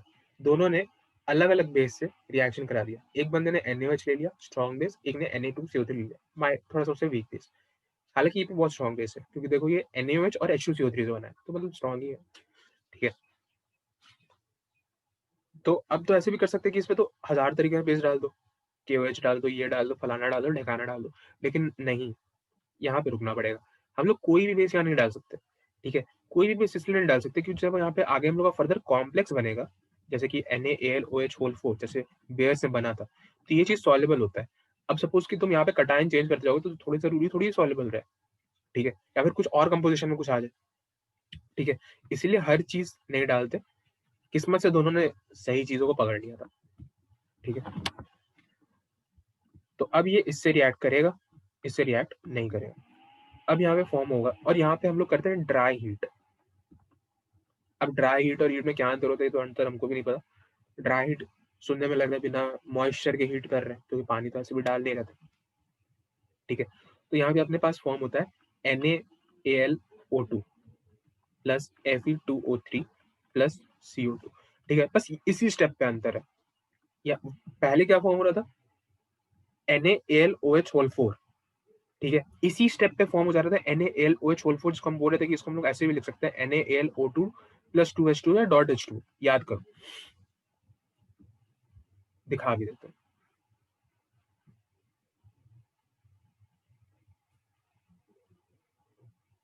यहाँ, ठीक है, इसी स्टेप पे ये फॉर्म हो जा रहा था, लेकिन इस स्टेप पे मतलब हॉल्स प्रोसेस में डॉट 2H2 नहीं है, बस मतलब ये भी नहीं है, NaAlO2 है, ठीक है। NaAlO2 है हम लोग के पास और Fe2O3 और CO2 है, ठीक है। लेकिन हम लोग को चाहिए तो NaLOH4 ही चाहिए। अब हम लोग क्या करेंगे यहाँ पे, सबसे पहले इसमें हम लोग पानी डाल देंगे, ठीक है। तो बेसिकली ड्राई हीट का कोई मतलब नहीं है, अगले स्टेप पे पानी डालना ही है। पानी डालने के बाद क्या होगा, ये डॉट 2H2 जो है इसमें ये लग जाएगा प्लस 2H2 और ये NaLOH4 में फॉर्म हो जाएगा। फॉर्म होने के बाद फिर से हम लोग उसमें छन्ना डालेंगे, क्योंकि NaLOH4 तो इसमें सॉल्युबल हो जाएगा, और छन्ने में क्या बचेगा, Fe2O3, तो Fe2O3 को हम लोग उठा के फेंक देंगे, ठीक है।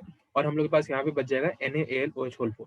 अब इसके बाद हम लोग बेयर्स में क्या किए थे, CO2 ऐड किए थे और थोड़ा वाटर डाल दिए थे, तो ताकि H2CO3 बन जाए। तो बेसिकली वही बात है, CO2 या H2CO3, कुछ भी जो तुमको ज्यादा आसानी से मिले। पौधा मिल जाए तो उसका CO2 डाल देना, कोको कोला मिल जाए तो उसका H2CO3 डाल देना, ठीक है। तो ये दोनों में से कोई भी एक चीज डालो, तुम्हारा फॉर्म होगा NaHCO3। NaHCO3 को भी जब हम लोग फिर फर्दर बॉयल करें, NaHCO3 प्लस AlOH होल ट्राइस, ठीक है। इसको भी जब हम लोग फिर से बॉयल करेंगे और फिल्टर करेंगे तो ये Na2CO3 में कन्वर्ट हो जाएगा।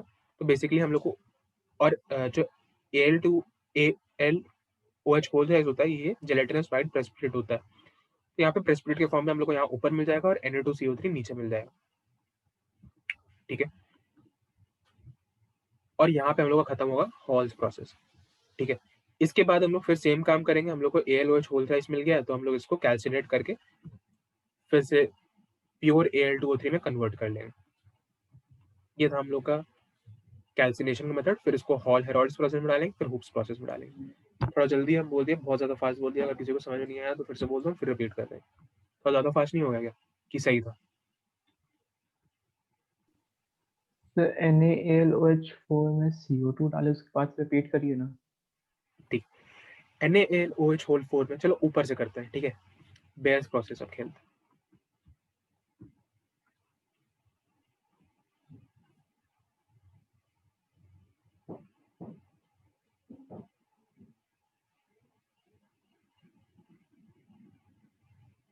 हाँ, यहाँ पे देखो, यहाँ पे हम उस समय जब फिर से हम बेयर्स का बता रहे हैं, ठीक है। और वो दोनों सेम चीज है, थोड़ा सा रिकॉल होगा ज्यादा, इसीलिए हम फिर से बेयर्स पे ले आए, ठीक है। NaLOH होल 4 यहाँ पे फॉर्म हुआ और Fe2O3 को ऊपर छन्ने में बच गया, छन्ने को फेंके। सोल्यूशन में हमने क्या डाला, सोल्यूशन में हमने CO2 डाला, CO2 प्लस वाटर, जो H2CO3 बन गया, ठीक है। इस पॉइंट पे देखो, ये NaAlOH होल 4 किस चीज से फॉर्म हो रहा है, Al2O3 और NaOH। तो H2CO3 के पास दो ऑप्शन है, किससे रिएक्ट करे, NaOH से रिएक्ट करे या Al2O3 से रिएक्ट करे। तो एसिड है, बेस से रिएक्शन उसको फीजिबल होगा, तो ये इससे रिएक्ट करके इससे रिएक्ट करके NaHCO3 बना दिया, ठीक है। एसिड बेस सॉल्ट, ठीक है। और यहाँ पे जो Al2O3 है ये AlOH होल था, इसमें कन्वर्ट हुआ, ठीक है, वाटर के एडिशन की वजह से, ठीक है। अब ये चीज जब हमारे पास आ गया है तो यहाँ पे एक चीज है जेलेटिनस व्हाइट प्रेसिपिटेट और एक चीज है बेसिकली ये सॉल्युबल है वाटर में, सोडियम बाइकार्बोनेट। इसमें जब हम लोग और थोड़ा सा वाटर डालेंगे या थोड़ा सा CO2 का लेवल ही ऊपर नीचे करेंगे तो ये NaCO3 बना देगा, सॉरी Na2CO3 बना देगा, ठीक है। तो यहाँ पे हमने इसको फिर से बॉईल किया और फिल्टर किया तो बेसिकली NaCO3 Na2CO3 में कन्वर्ट हो गया और AlOH होल थ्राइस हम लोग को ऊपर छन्ने में मिल गया, ठीक है। और यहाँ पे तुम्हारा बेयर्स प्रोसेस खत्म था। ये जो हिस्सा सिमिलर है ये तुम्हारा हॉल्स प्रोसेस, मतलब बोथ आर सेम, ठीक है। नीचे करते हैं तो तुमको दिख जाएगा कि ये दोनों चीज सेम,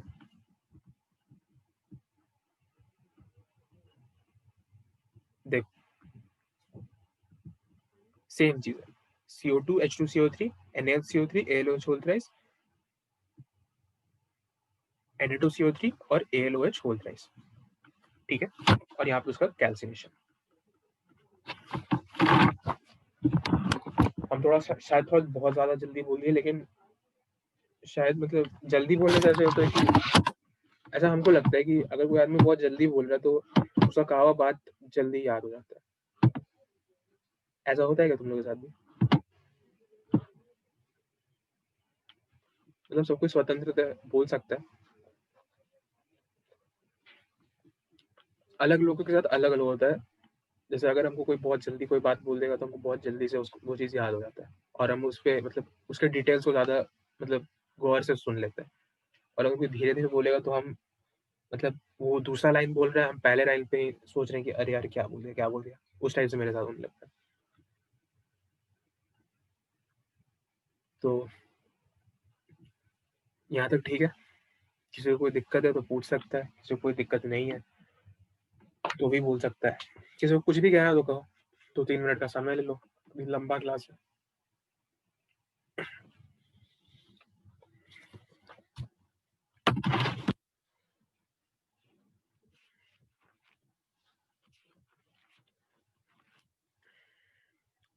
बिल्कुल ऐसे ही एक बड़ा प्रोसेस है जिसको बोलते हैं partial roasting of copper pyrite, ठीक है?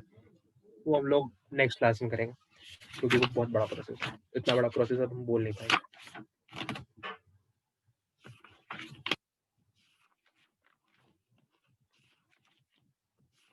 और उसी टाइप का एक प्रोसेस होता है ब्लास्ट फर्नेस में रिडक्शन फॉर मतलब आयरन का मेटलर्जी। ये सारे मेटलर्जी थोड़ा बड़ा-बड़ा है क्योंकि इसमें 1-2 टर्म आ जाता है एनसीईआरटी में फालतू में, उसको एग्जैजरेट कर दिया है तो इसलिए बताना पड़ता है। हालाँकि नाम से भी मेरे काम चल ही जाता है।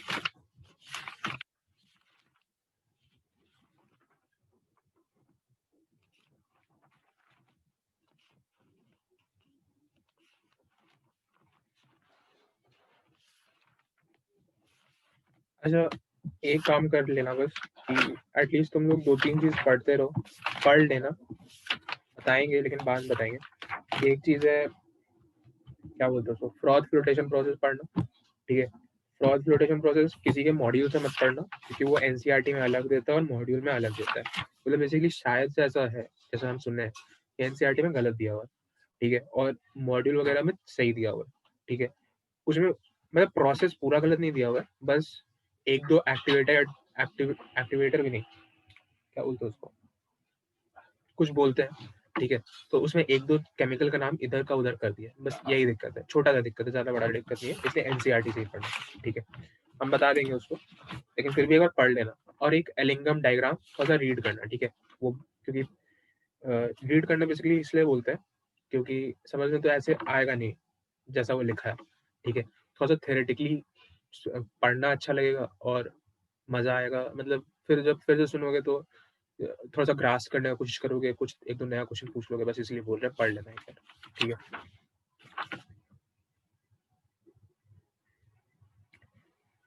हाँ,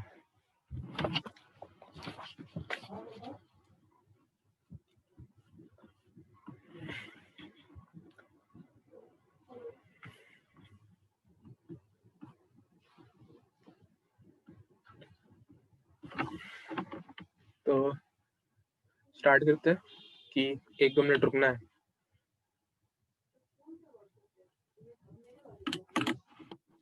1-2 मिनट तो ऐसे स्टार्ट करते हैं।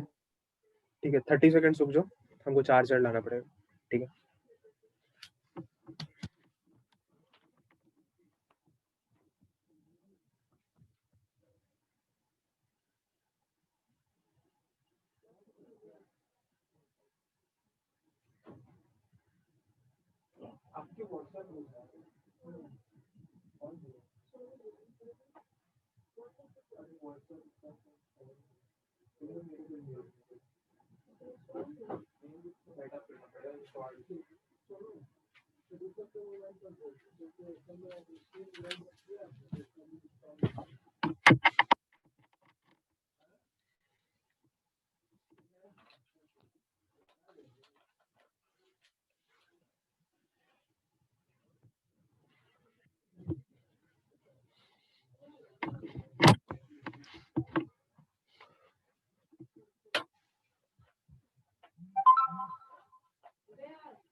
देर है देर।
हाँ तो चलो शुरू करते हैं। देखो बेसिकली क्या है कि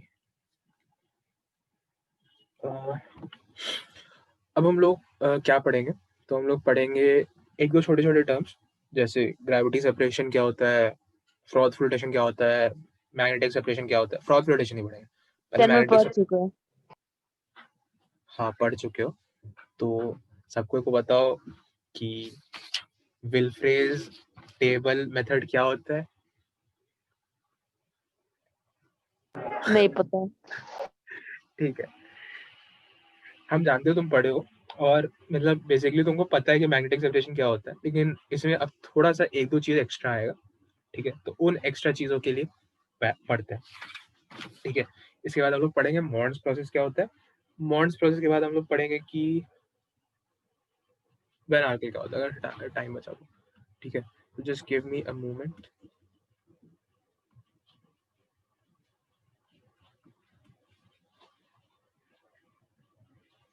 ये है कुछ फिगर जिसको हम लोग बोलते हैं मैग्नेटिक।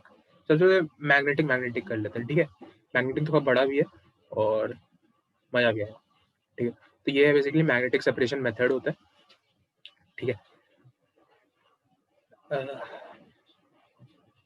हाँ देखो क्या करते हैं हम लोग कि हम लोग के पास यहाँ पे एक ओर होता है, यहाँ पे एक जो हम लोग का वो होता है ना कन्वेयर बेल्ट, वो है बेसिकली। ठीक है, ये जो कन्वेयर बेल्ट का ये वाला हिस्सा है ये मैग्नेटिक होता है इन नेचर। ठीक है, तो ये जब रोलर चला, पूरा बेल्ट चला, तो यहाँ पे एक ओर है, ओर के साथ साथ इम्प्योरिटी है। ठीक है, अब हम लोग को इस इम्प्योरिटी को हटाना है। ठीक है, तो हो सकता है दोनों में से कोई भी एक चीज की ओर या इम्प्योरिटी, दोनों में से कोई भी एक चीज मैग्नेटिक हो और ये नॉन मैग्नेटिक हो। ठीक है, और वाइस वर्सा। सर अगर दोनों मैग्नेटिक होगा तो कुछ नहीं कर सकते, मतलब फिर तुमको ऐसा कोई प्रॉपर्टी खोजना, ऐसा कुछ सोचना होगा कि मोर मैग्नेटिक लेस मैग्नेटिक उस टाइप से। लेकिन अपने सिलेबस में ऐसा नहीं है, मतलब समझ तो तुम जो बोल रहे हो पहले पूरा प्रोसेस को होने दो, फिर वो तुमको फिर बताते हैं। ठीक है, अब देखो तो सपोज हमारे पास यहाँ पे एक ओर है इस केस में जो मैग्नेटिक है और एक है नॉन मैग्नेटिक है। ठीक है, तो ये कन्वेयर बेल्ट पे, अब पहले ओर का कहानी सुनो जो मैग्नेटिक है, ये ऐसे गया, ये इस पे चिपक गया, ठीक है, इस पे चिपक गया, यहाँ तक आया, अब एक पॉइंट में तो फ्री फॉल होना ही है, तो यहाँ से आगे ऐसे गिर गया और तुमने यहाँ पे ऐसे लगा दिया, ठीक है। और दूसरा, अब इम्प्योरिटी का कहानी सुनो। इम्प्योरिटी यहाँ से ऐसे ऐसे गया, ऐसे ऐसे गया, और उसके बाद यहाँ से चिपका ही नहीं, सीधे ऐसे, समझ रहे हो, प्रोजेक्टाइल, ठीक है, और वो दूसरे दूसरे डब्बे में जाके गिर गया, ठीक है, तुम्हारा सेपरेशन हो गया। अब अगर दोनों मैग्नेटिक है, हालांकि ऐसा केस हम लोग के सिलेबस में नहीं है, एटलीस्ट मैग्नेटिक मेथड से तो नहीं, लेकिन अगर हम लोग थोड़ा सा दिमाग लगाएं तो एक ज्यादा मैग्नेटिक होगा, एक कम मैग्नेटिक होगा, तो बस क्या होगा, एक डब्बा यहाँ लगा देना, एक डब्बा यहाँ लगा देना, थोड़ा सा कैलिब्रेट करके, ठीक है, बस फिर हो गया सेपरेट, ठीक है। हालांकि ये चीज हम लोग के कोर्स करिकुलम में नहीं है, ठीक है, तो यहाँ पे हम पहले से ही लिख रखे हैं, तो इसी का इस्तेमाल ही कर लेते हैं थोड़ा सा।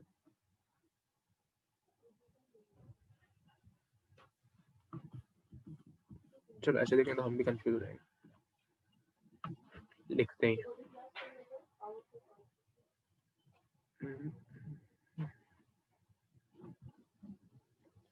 ठीक है।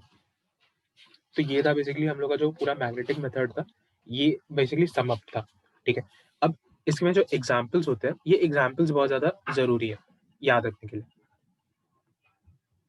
एग्जांपल्स, ठीक, देखो सबसे पहला होता है टेनस्टोन, ठीक है, जिसको हम लोग कहते हैं SnO2, जिसको हम लोग और एक नाम से जानते हैं, जो होता है कैसेटराइट, ठीक है। कैसेटराइट में वुल्फ्रामाइट का इम्प्योरिटी होता है, ठीक है, वुल्फ्रामाइट, ठीक है, इसका पूरा फॉर्मूला होता है FeMnWO4 होल ट्वाइस, ठीक है। और अजीब सा चीज है, इसका नाम है वुल्फ्रामाइट, वुल्फ्रामाइट, ठीक है। इस केस में ये जो वुल्फ्रामाइट होता है, ये मैग्नेटिक होता है, ये हमारा इम्प्योरिटी है, ठीक है।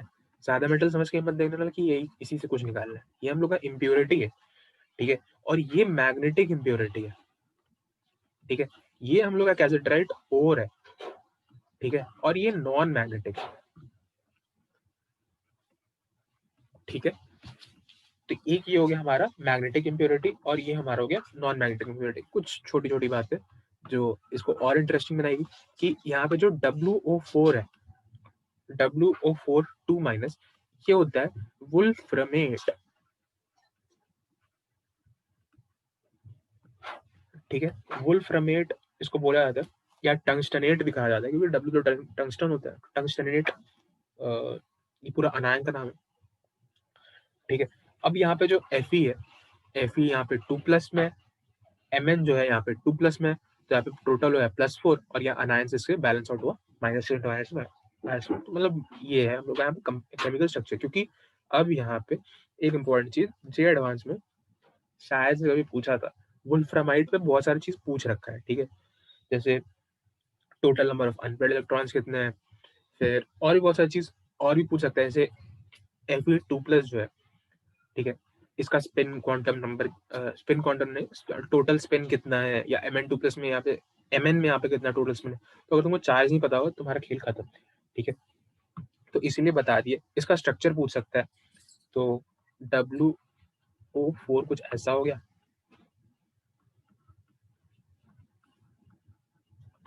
ठीक है, Fe2+ Mn, मतलब यहाँ पे भी Mn2+ यहाँ लिख दे रहे हैं, बेसिकली यहाँ पे एक और होगा ना WO4, तो यहाँ से एक यहाँ से O- से बैलेंस्ड होगा, और एक यहाँ से O- से बैलेंस्ड होगा, ठीक है।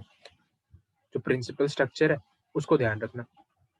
अब यहाँ से कोई तुमसे इसमें W का हाइब्रिडाइजेशन, टंगस्टन हाइब्रिडाइजेशन पूछते तो sp3 मत बोल देना बस, ठीक है, क्योंकि ये जो हाइब्रिडाइजेशन होगा, ये तुमसे ऐसे कोई पूछेगा भी नहीं, ठीक है। इसमें sp और 3 है, ये ऑर्बिटल्स मोस्ट प्रोबेबली मेरे हिसाब से इन्वॉल्व नहीं है, कुछ और ऑर्बिटल्स इन्वॉल्व है, ठीक है, तुमसे पूछा भी नहीं जाएगा, ठीक है। इसमें बेसिकली वो वाला कंफ्यूजन चलता है कि Cr2O7 में Cr का हाइब्रिडाइजेशन sp3 होता है कि D3s होता है, ठीक है। ये वाला ये CFT से आता है, और ये वाला उससे आता है, अपना नॉर्मल हाइब्रिडाइजेशन का खेल से, ठीक है। तो और साथ में ये दोनों ऑप्शंस कभी किसी एग्जाम में गिवन नहीं होते।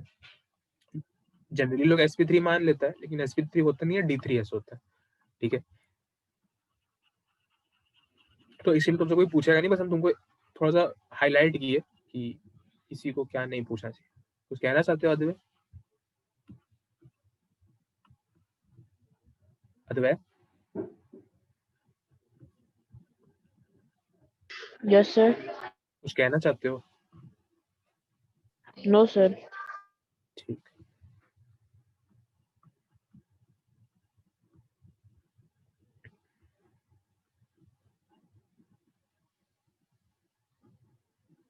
चलो, तो ये हो गया हमारा वुल्फ्रामाइड का, ये जो पूरा कहानी था ये खत्म, ठीक है। और कैसिटराइट में SN का ऑक्सीडेशन स्टेट +4 है, क्योंकि SnO2 तो SN का +4, ये भी थोड़ा सा जरूरी है, ठीक है। दूसरा एग्जांपल लेते हैं हम लोग, दूसरा अपना एक और MnO2। जो लोग डी ब्लॉक पढ़ा होगा उसके लिए MnO2 तो बहुत खतरनाक चीज है। इसका कलर, अनुज बताओ, कलर बताओ।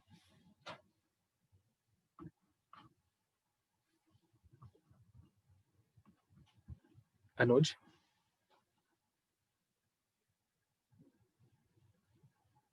बताओ। ग्रीन। ग्रीन।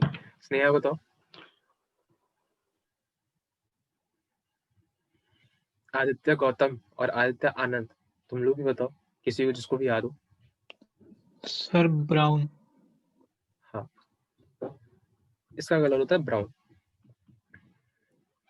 ग्रीन कैसे यार? अनुज, इतना बार इसका यूज किया हम लोग, हर रिएक्शन के एंड में यही बन जाता है MnO2, ठीक है। इसका नाम है पायरुलुसाइड। पायरोलुसाइड, ठीक है, MnO2। और ये होता है मैग्नेटिक इन नेचर, ठीक है।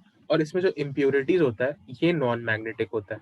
इम्प्योरिटी का कोई नाम अता पता या केमिकल फॉर्मूला नहीं है, बस पायरुलुसाइड और में जो मैग्नेटिक होता है इसमें नॉन मैग्नेटिक इम्प्योरिटीज प्रेजेंट होता है। इतना सा हमारा एग्जाम्पल है, ठीक है।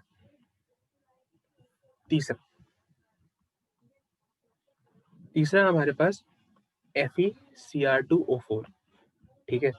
और इस ओर का नाम भी हमको कोई 12th का ही इंसान बताएगा।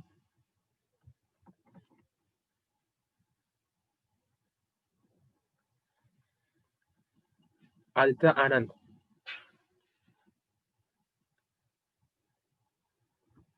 बताओ। अब इसको चलो तुम्हारे थोड़ा सा सिंप्लीफाई करने के लिए ऐसे भी लिख देते हैं, FeO.Cr2O3। बताओ, जल्दी बताओ।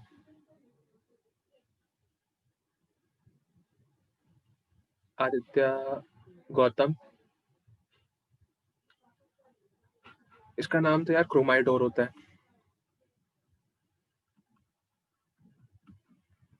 ठीक है। डी ब्लॉक में यार K2Cr2O7 का सिंथेसिस इसी ओर से हुआ है। तुम लोग को इतना बार नाम भी याद रखने का पता है कि ये क्रोमाइडोर है, और इसको ऐसे लिखेंगे तो इसका सिंथेसिस में रिएक्शन जल्दी याद रह जाता है, ठीक है। हालांकि अब सभी को याद रखो, इसका नाम है क्रोमाइडोर, ठीक है। और K2Cr2O7 का अपना सिंथेसिस इसी ओर से होता है, ठीक है। इसको इस फॉर्म में भी लिख सकते हैं, FeO.Cr2O3, ठीक है। ये जो होता है ये मैग्नेटिक ओर होता है, और इसमें भी हमारे पास नॉन मैग्नेटिक इम्प्योरिटीज आती है। नॉन मैग्नेटिक इम्प्योरिटीज आती हैं तो इसका भी कोई केमिकल फॉर्मूला अपने पास नहीं है। हो सकता है थोड़ा चूना पत्थर ही आ गया, तब उसका थोड़ी फॉर्मूला बनाते रहेंगे, ठीक है। फोर्थ Fe2O3 और Fe3O4। एक पहले वाले का नाम अरविंद तुम बताओ, और दूसरे वाले का ज्योत्सना तुम बताओ। सर हम दूसरे वाले का बता दें। चलो बता दो। मैग्नेटाइट। मैग्नेटाइट। और पहले वाले का ज्योत्सना?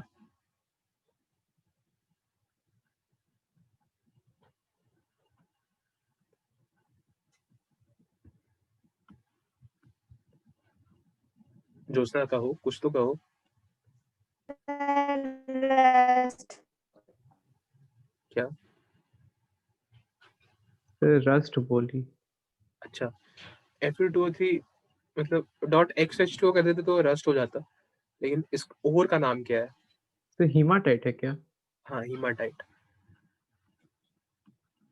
लेक्चर 1 पिछले हफ्ते बताया था तुम लोग को कि अगर हमारे पास MgCO3 हो तो उसको हम लोग बोलते हैं मैग्नेसाइट।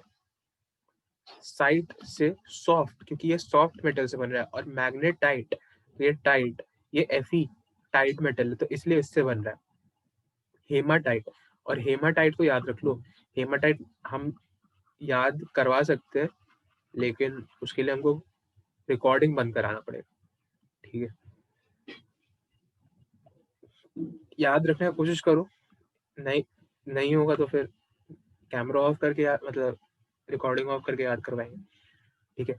ये दोनों तो नाम से ही पता चल रहा है कि भाई मैग्नेटिक है, ठीक का नाम ही मैग्नेटाइट है, ठीक है? इसमें भी अपने पास होता है नॉन मैग्नेटिक इम्प्योरिटीज, ठीक है? इसका भी कोई हमारे पास केमिकल फॉर्मूला नहीं है, अच्छी बात, ठीक है? तो बेसिकली इसमें हमने तुम्हें 4 एग्जांपल बताया। इसमें सबसे पहला एग्जांपल सबसे इंपॉर्टेंट एग्जांपल था, जो कि था SnO2 का। SnO2 में था वुल्फ्रामाइड, ठीक है? हम लोग ऐसे बोलते थे, टीने के पत्थर में छुपा है भेड़िया राम, ठीक है? अब इसमें हर एक शब्द का इंपॉर्टेंट था। टीने का पत्थर, क्योंकि SnO2 टीना, TINA वाला टीना नहीं, जो टीना होता है ना वो टीना का पत्थर मतलब कैसेटराइट ओर। कैसेटराइट ओर में वो भेड़िया राम इसलिए बोलते थे क्योंकि भेड़िया मतलब वुल्फ, और राम तो यहाँ पे है वुल्फ्रामाइट, ठीक है? तो टीने के पत्थर में छुपा है भेड़िया राम। जैसे ही भेड़िया राम याद आ जाता था तो उसका केमिकल फॉर्मूला नाम याद आ जाता है, Fe2+Mn2+WO4 होल ट्वाइस। और अभी भी याद है कि उसमें जो नंबर ऑफ अनपेयर्ड इलेक्ट्रॉन्स होता था टोटल, वो शायद 9 होता था, और ये J-Advance का एक साल आया हुआ इंटीरियर टाइप क्वेश्चन है, ठीक है? तो ये चीज ध्यान रखना। जो और इसी में जो वुल्फ्रामाइट है ये मैग्नेटिक इन नेचर है और ये नॉन मैग्नेटिक इन नेचर है, ठीक है? तो दूसरा, तीसरा और चौथा एग्जांपल है वो बहुत ज्यादा सिंपल एग्जांपल है। इसमें और मैग्नेटिक है और इम्प्योरिटी नॉन मैग्नेटिक है। तो इसमें कौन कौन से और आते हैं? पायरोलोसाइट और, पायरोलोसाइट क्या होता है? MnO2, ठीक है? दूसरा क्रोमाइड और, तो क्रोमाइड में क्या आता है? FeO.Cr2O3, और आखिरी में हेमाटाइट मैग्नेटाइट, ठीक है? क्लियर? ये 4 एग्जांपल एनसीईआरटी में गिवन है, तो इसीलिए हम लोग को इसको याद रखना बहुत ज्यादा जरूरी है, ठीक है? अब दूसरा मेथड पढ़ते हैं। दूसरा मेथड बहुत सिंपल सा मेथड है, ठीक है? और ये कौन सा मेथड है? ये पढ़ा क्या रहे हैं? पहले ये चीज क्लियर है ना, पढ़ा क्या रहे हैं? हम तुमको बता रहे हैं कि कंसंट्रेशन करने के कौन से मेथड होते हैं। कंसंट्रेशन ऑफ ओर या बेनिफिकेशन ऑफ ओर, पता चलो पढ़ा दिया, फिर तुम पूछ रहे हो कि यार पढ़ाया किस टॉपिक के अंदर थे, ठीक है? पहला स्टेप आता था अपने पास क्रशिंग एंड ग्राइंडिंग, ठीक है? और दूसरा स्टेप अपने पास आता था कंसंट्रेशन ऑफ ओर। तो कंसंट्रेशन ऑफ ओर जो ये अपना टॉपिक है इसके अंदर पढ़ा रहे हैं। इसमें दो चीज आते हैं, एक फिजिकल मेथड और केमिकल मेथड। तो केमिकल मेथड हमने सबसे पहले पढ़ा, ठीक है? केमिकल मेथड को हम लोग प्यार से लीचिंग भी बुलाते हैं। तो इसमें हमने क्या पढ़ा? एक पढ़ा बेयर्स प्रोसेस, एक पढ़ा हॉल्स प्रोसेस, और एक पढ़ा सर्पेक्स प्रोसेस। लेकिन अगर तुम लीचिंग सर्च करोगे इंटरनेट पे तो तुमको सिर्फ एक ही प्रोसेस मिलता है, जो है बेयर्स प्रोसेस, जो कि गलत है, ठीक है? अब हॉल्स प्रोसेस, अब फिजिकल मेथड देखो। तो फिजिकल मेथड में हमारे पास एक आता है हाइड्रोलिक वॉशिंग, या सॉरी हाइड्रोलिक वॉशिंग तो उसका सब सेट हो गया।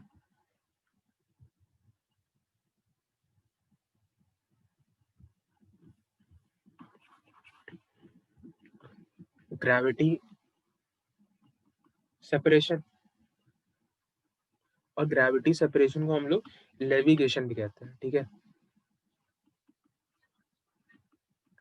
और इसके बाद फिर हमारे पास यहाँ पे दूसरा जो है ये आएगा,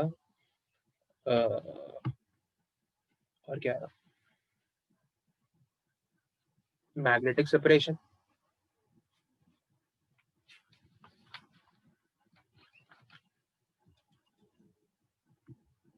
एक्चुअली एक मिनट रुको,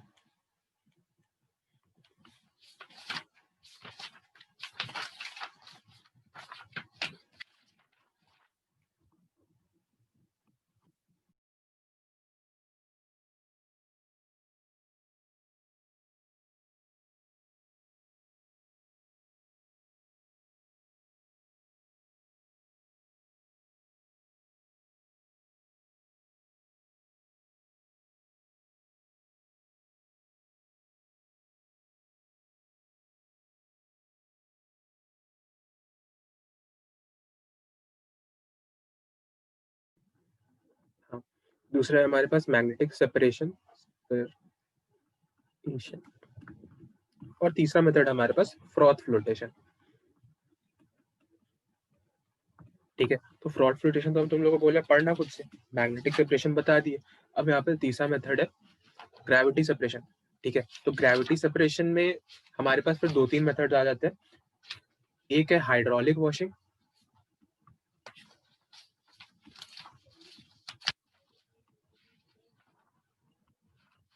ठीक है, एक जो हम उस समय नाम बोले थे विल्फ्रेज टेबल मेथड,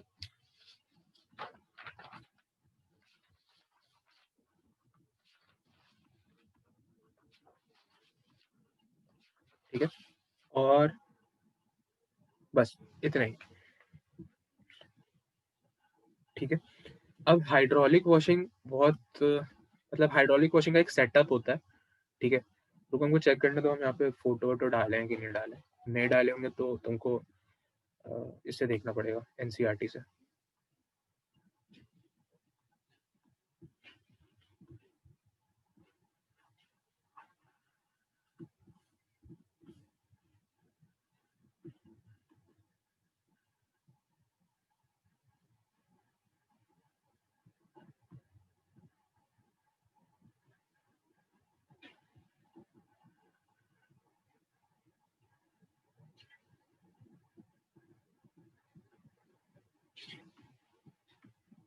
नहीं बताया, खैर ये सब अच्छा फोटो है, मन करेगा तो भेज देंगे। ठीक है, तो तुमको उसको देखना पड़ेगा अपना कहीं से, तो मतलब एनसीईआरटी में ही बना, एनसीईआरटी से ही देख लेना। ठीक है, अब बनाने में तो भाई बहुत मुश्किल है। ठीक है, और इसका जो तरीका है वो भी थोड़ा मतलब अजीब सा, सिस्टम बहुत अजीब है। क्या होता है हम बता देते हैं। ठीक है, बेसिकली तुम लोग अगर वो देखोगे, डिस्कवरी चैनल देखते होगे, अगर कोई देखता है, ठीक है, तो डिस्कवरी पे एक शो देता था, वो एक वो माइनिंग वाला, गोल्ड रश अलास्का।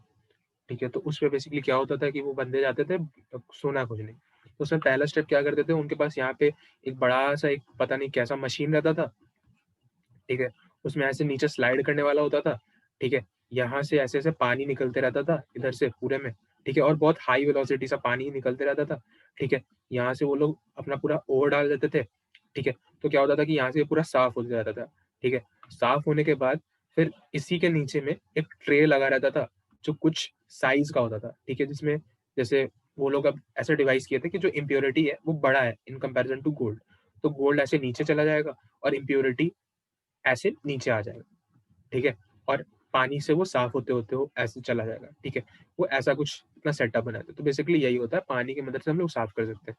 तो बेसिकली ये हर जगह ही एप्लीकेबल होता है। जैसे सपोज तुम्हारा बेसिन है, ठीक है, बेसिन में एक छोटा सा स्टेन लग गया, तो तुम क्या करते हो कि भाई नल खोलते हो, नल के ऊपर अपना ऐसे थंब प्रेस करते हो और एक छोटे से स्पॉट से पानी आने देते हो। ठीक है, और ये पानी का वेलोसिटी बहुत ज्यादा होता है और उसको सीधे प्रोजेक्ट करते हो उस स्टेन के ऊपर, और ये स्टेन धीरे धीरे हट जाता है। ठीक है, तो बेसिकली यही है in in short the principle of hydraulic washing.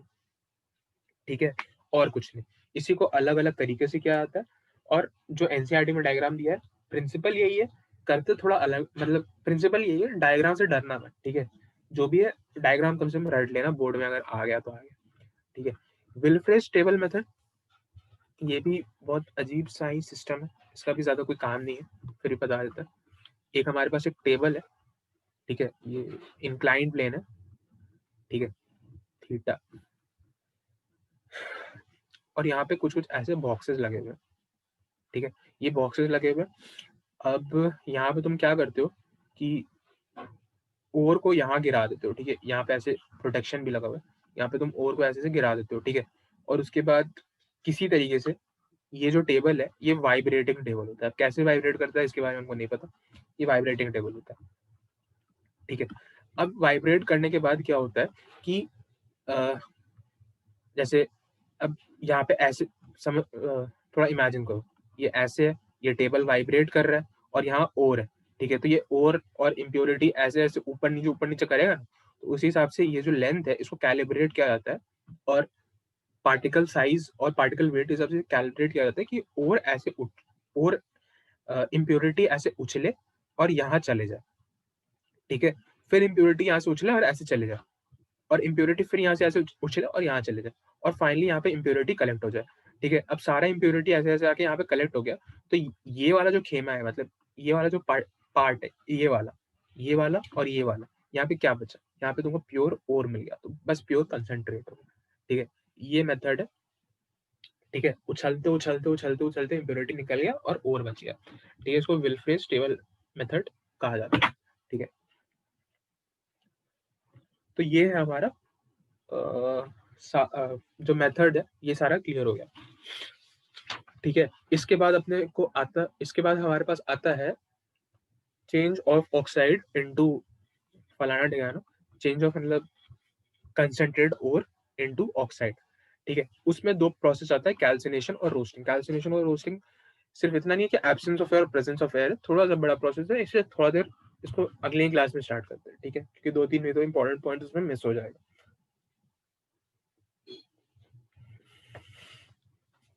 ठीक है। तो आज का लेक्चर तो बस इतना ही है। अगर किसी को कुछ पूछना हो तो अभी पूछ सकता है। Now is the time, now is the moment, ball is in your court, पूछ लो।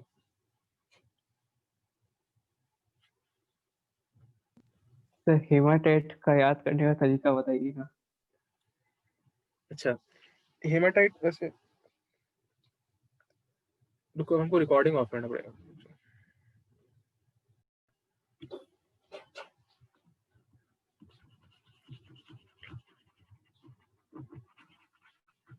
अब जो डीपीएस का होगा उसको ज्यादा अच्छा समझ में आया होगा, ठीक है। और अगर किसी को कोई दिक्कत हो तो वो पूछ सकता है अभी। और तुम लोग का तैयारी कैसा चल रहा है मेंस का? तुम लोग भी 2 मिनट रुक जाओ और सुनो कि तुम्हारे सीनियर्स क्या कह रहे हैं, ठीक है। कहो, कोई कुछ ना कुछ कहो, अब इन लोग को रुकवाएं तो कुछ तो कहो।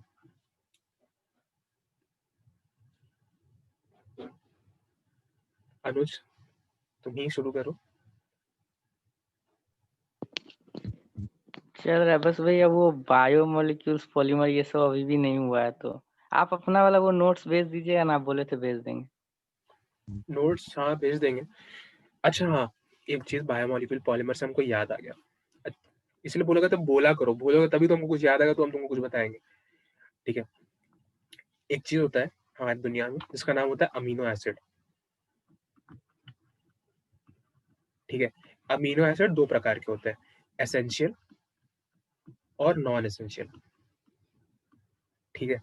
अब एसेंशियल और नॉन एसेंशियल जो अमीनो एसिड होते हैं, इसमें से 20 या 22 अमीनो एसिड होते हैं जो शायद मतलब शायद एसेंशियल होते हैं या नॉन एसेंशियल होते हैं, ठीक है।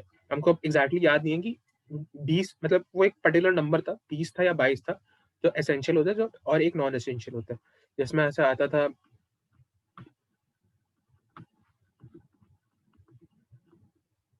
20 होता है और वो असेंशियल होता है। अच्छा 20 जो होता है वो एसेंशियल होता है, ठीक है। एसेंशियल अमीनो एसिड इसमें आता था वैलिन, ल्यूसीन, आइसोल्यूसीन, जी से क्या होता था?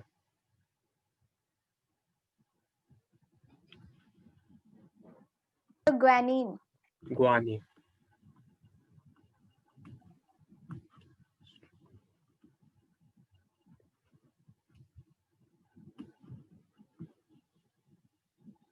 आर्जिनिन, हिस्टिडीन, और यहाँ पे भी होता था और इसके नीचे और भी होता था, ठीक है। तो ये चीज ध्यान रखना, इस 20 का नाम तुमको कंठस्थ याद होना चाहिए, ठीक है। कंठस्थ, और कंठस्थ सिर्फ नाम याद नहीं होना चाहिए, स्ट्रक्चर भी याद होना चाहिए। अच्छा, जो सा तुमको कोई निमोनिक पता है इसके लिए?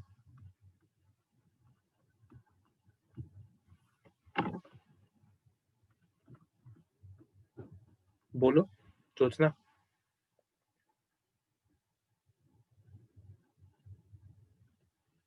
अच्छा, उसका हो सकता है नेटवर्क का थोड़ा इशू रहता है, ठीक है। तो एक बार उनसे पूछेंगे, अगर उसके पास कोई मेरे से बेटर निमोनिक होगा तो हम तुमको बता देंगे, ठीक है, क्योंकि वो बायो की स्टूडेंट है, ठीक है। हालांकि मेरे पास भी एक निमोनिक है। सर है सर, पर अभी याद नहीं है मेरे को। अच्छा, तुम हमको लिख के एक बार भेज देना, ठीक है। तो ठीक है सर। ये चीज तुमको एकदम कंठस्थ याद होना चाहिए, क्योंकि पिछले 2-3 साल से मेंस में पेपर में ये सवाल आ जाता है, जो the following essential amino acid, और इसमें से किसी एक का स्ट्रक्चर पूछ लेता है, ठीक है। हालांकि मेरे टाइम तक ये प्रेडिक्शन हो चुका था कि ऐसा कुछ होगा, तो इसलिए हम सबका स्ट्रक्चर बना के गए थे, याद करके गए थे 20 का स्ट्रक्चर, और मेरे को फायदा हुआ था उससे, क्वेश्चन मेरे पेपर में आ गया था, ठीक है। तो इसलिए तुम लोग को भी बोल रहे हैं कि उसको याद कर लेना, ठीक है। नोट्स हम भेज देते हैं, खोजना पड़ेगा नोट्स।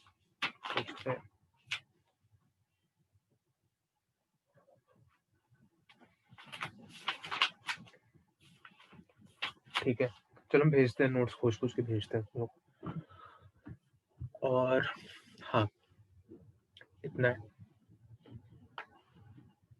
और अच्छा, तुम लोग के साथ एक बात शेयर करना था। हम पता है, हम लोग अभी एक वेबसाइट पे काम कर रहे हैं, ऐसे ही मतलब कॉलेज के लिए, तो उसका नाम होगा कॉलेज कन्फेशन, ठीक है। जब तुम लोग कॉलेज आओगे तब तुमको समझ में आएगा। मतलब अभी उसका सिर्फ फ्रंट एंड बना है, बैक एंड नहीं बना है, ठीक है। तो उसमें अभी हम लोग काम कर रहे हैं, हम लोग देख रहे हैं।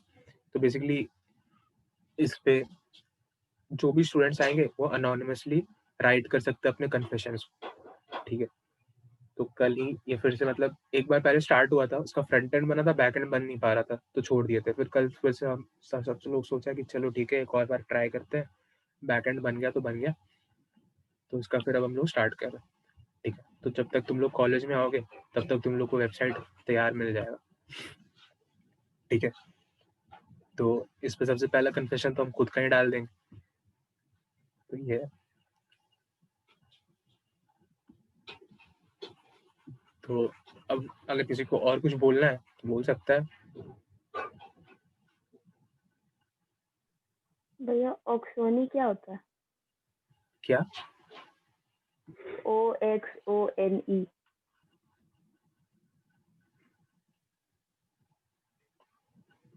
ऑक्सोन?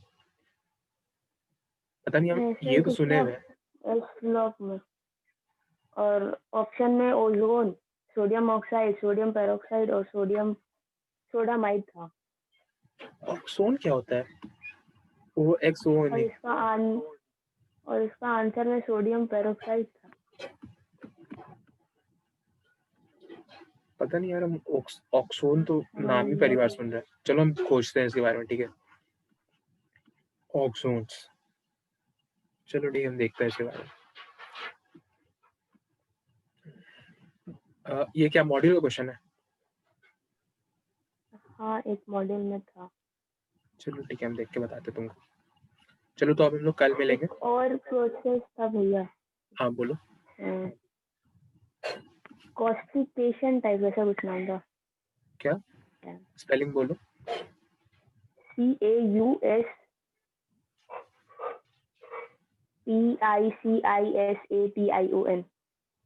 कॉस्टिकेशन, कॉस्टिक सोडा बनाने का कोई मेथड हो सकता है, इसके बारे में मतलब आइडिया नहीं है। मतलब इस नाम का मतलब पता नहीं है क्या चीज बोल रहा है, ठीक है। हम इसको भी सर्च करेंगे, कॉस्टिकेशन।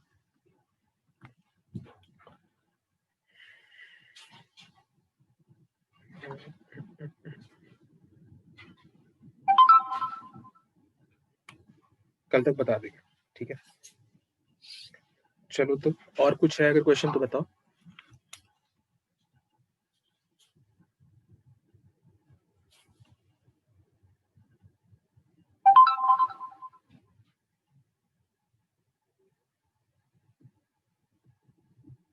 नहीं ये सुना। तो कॉस्टिकेशन क्या कॉस्टिक सोडा बनाने के लिए होता है?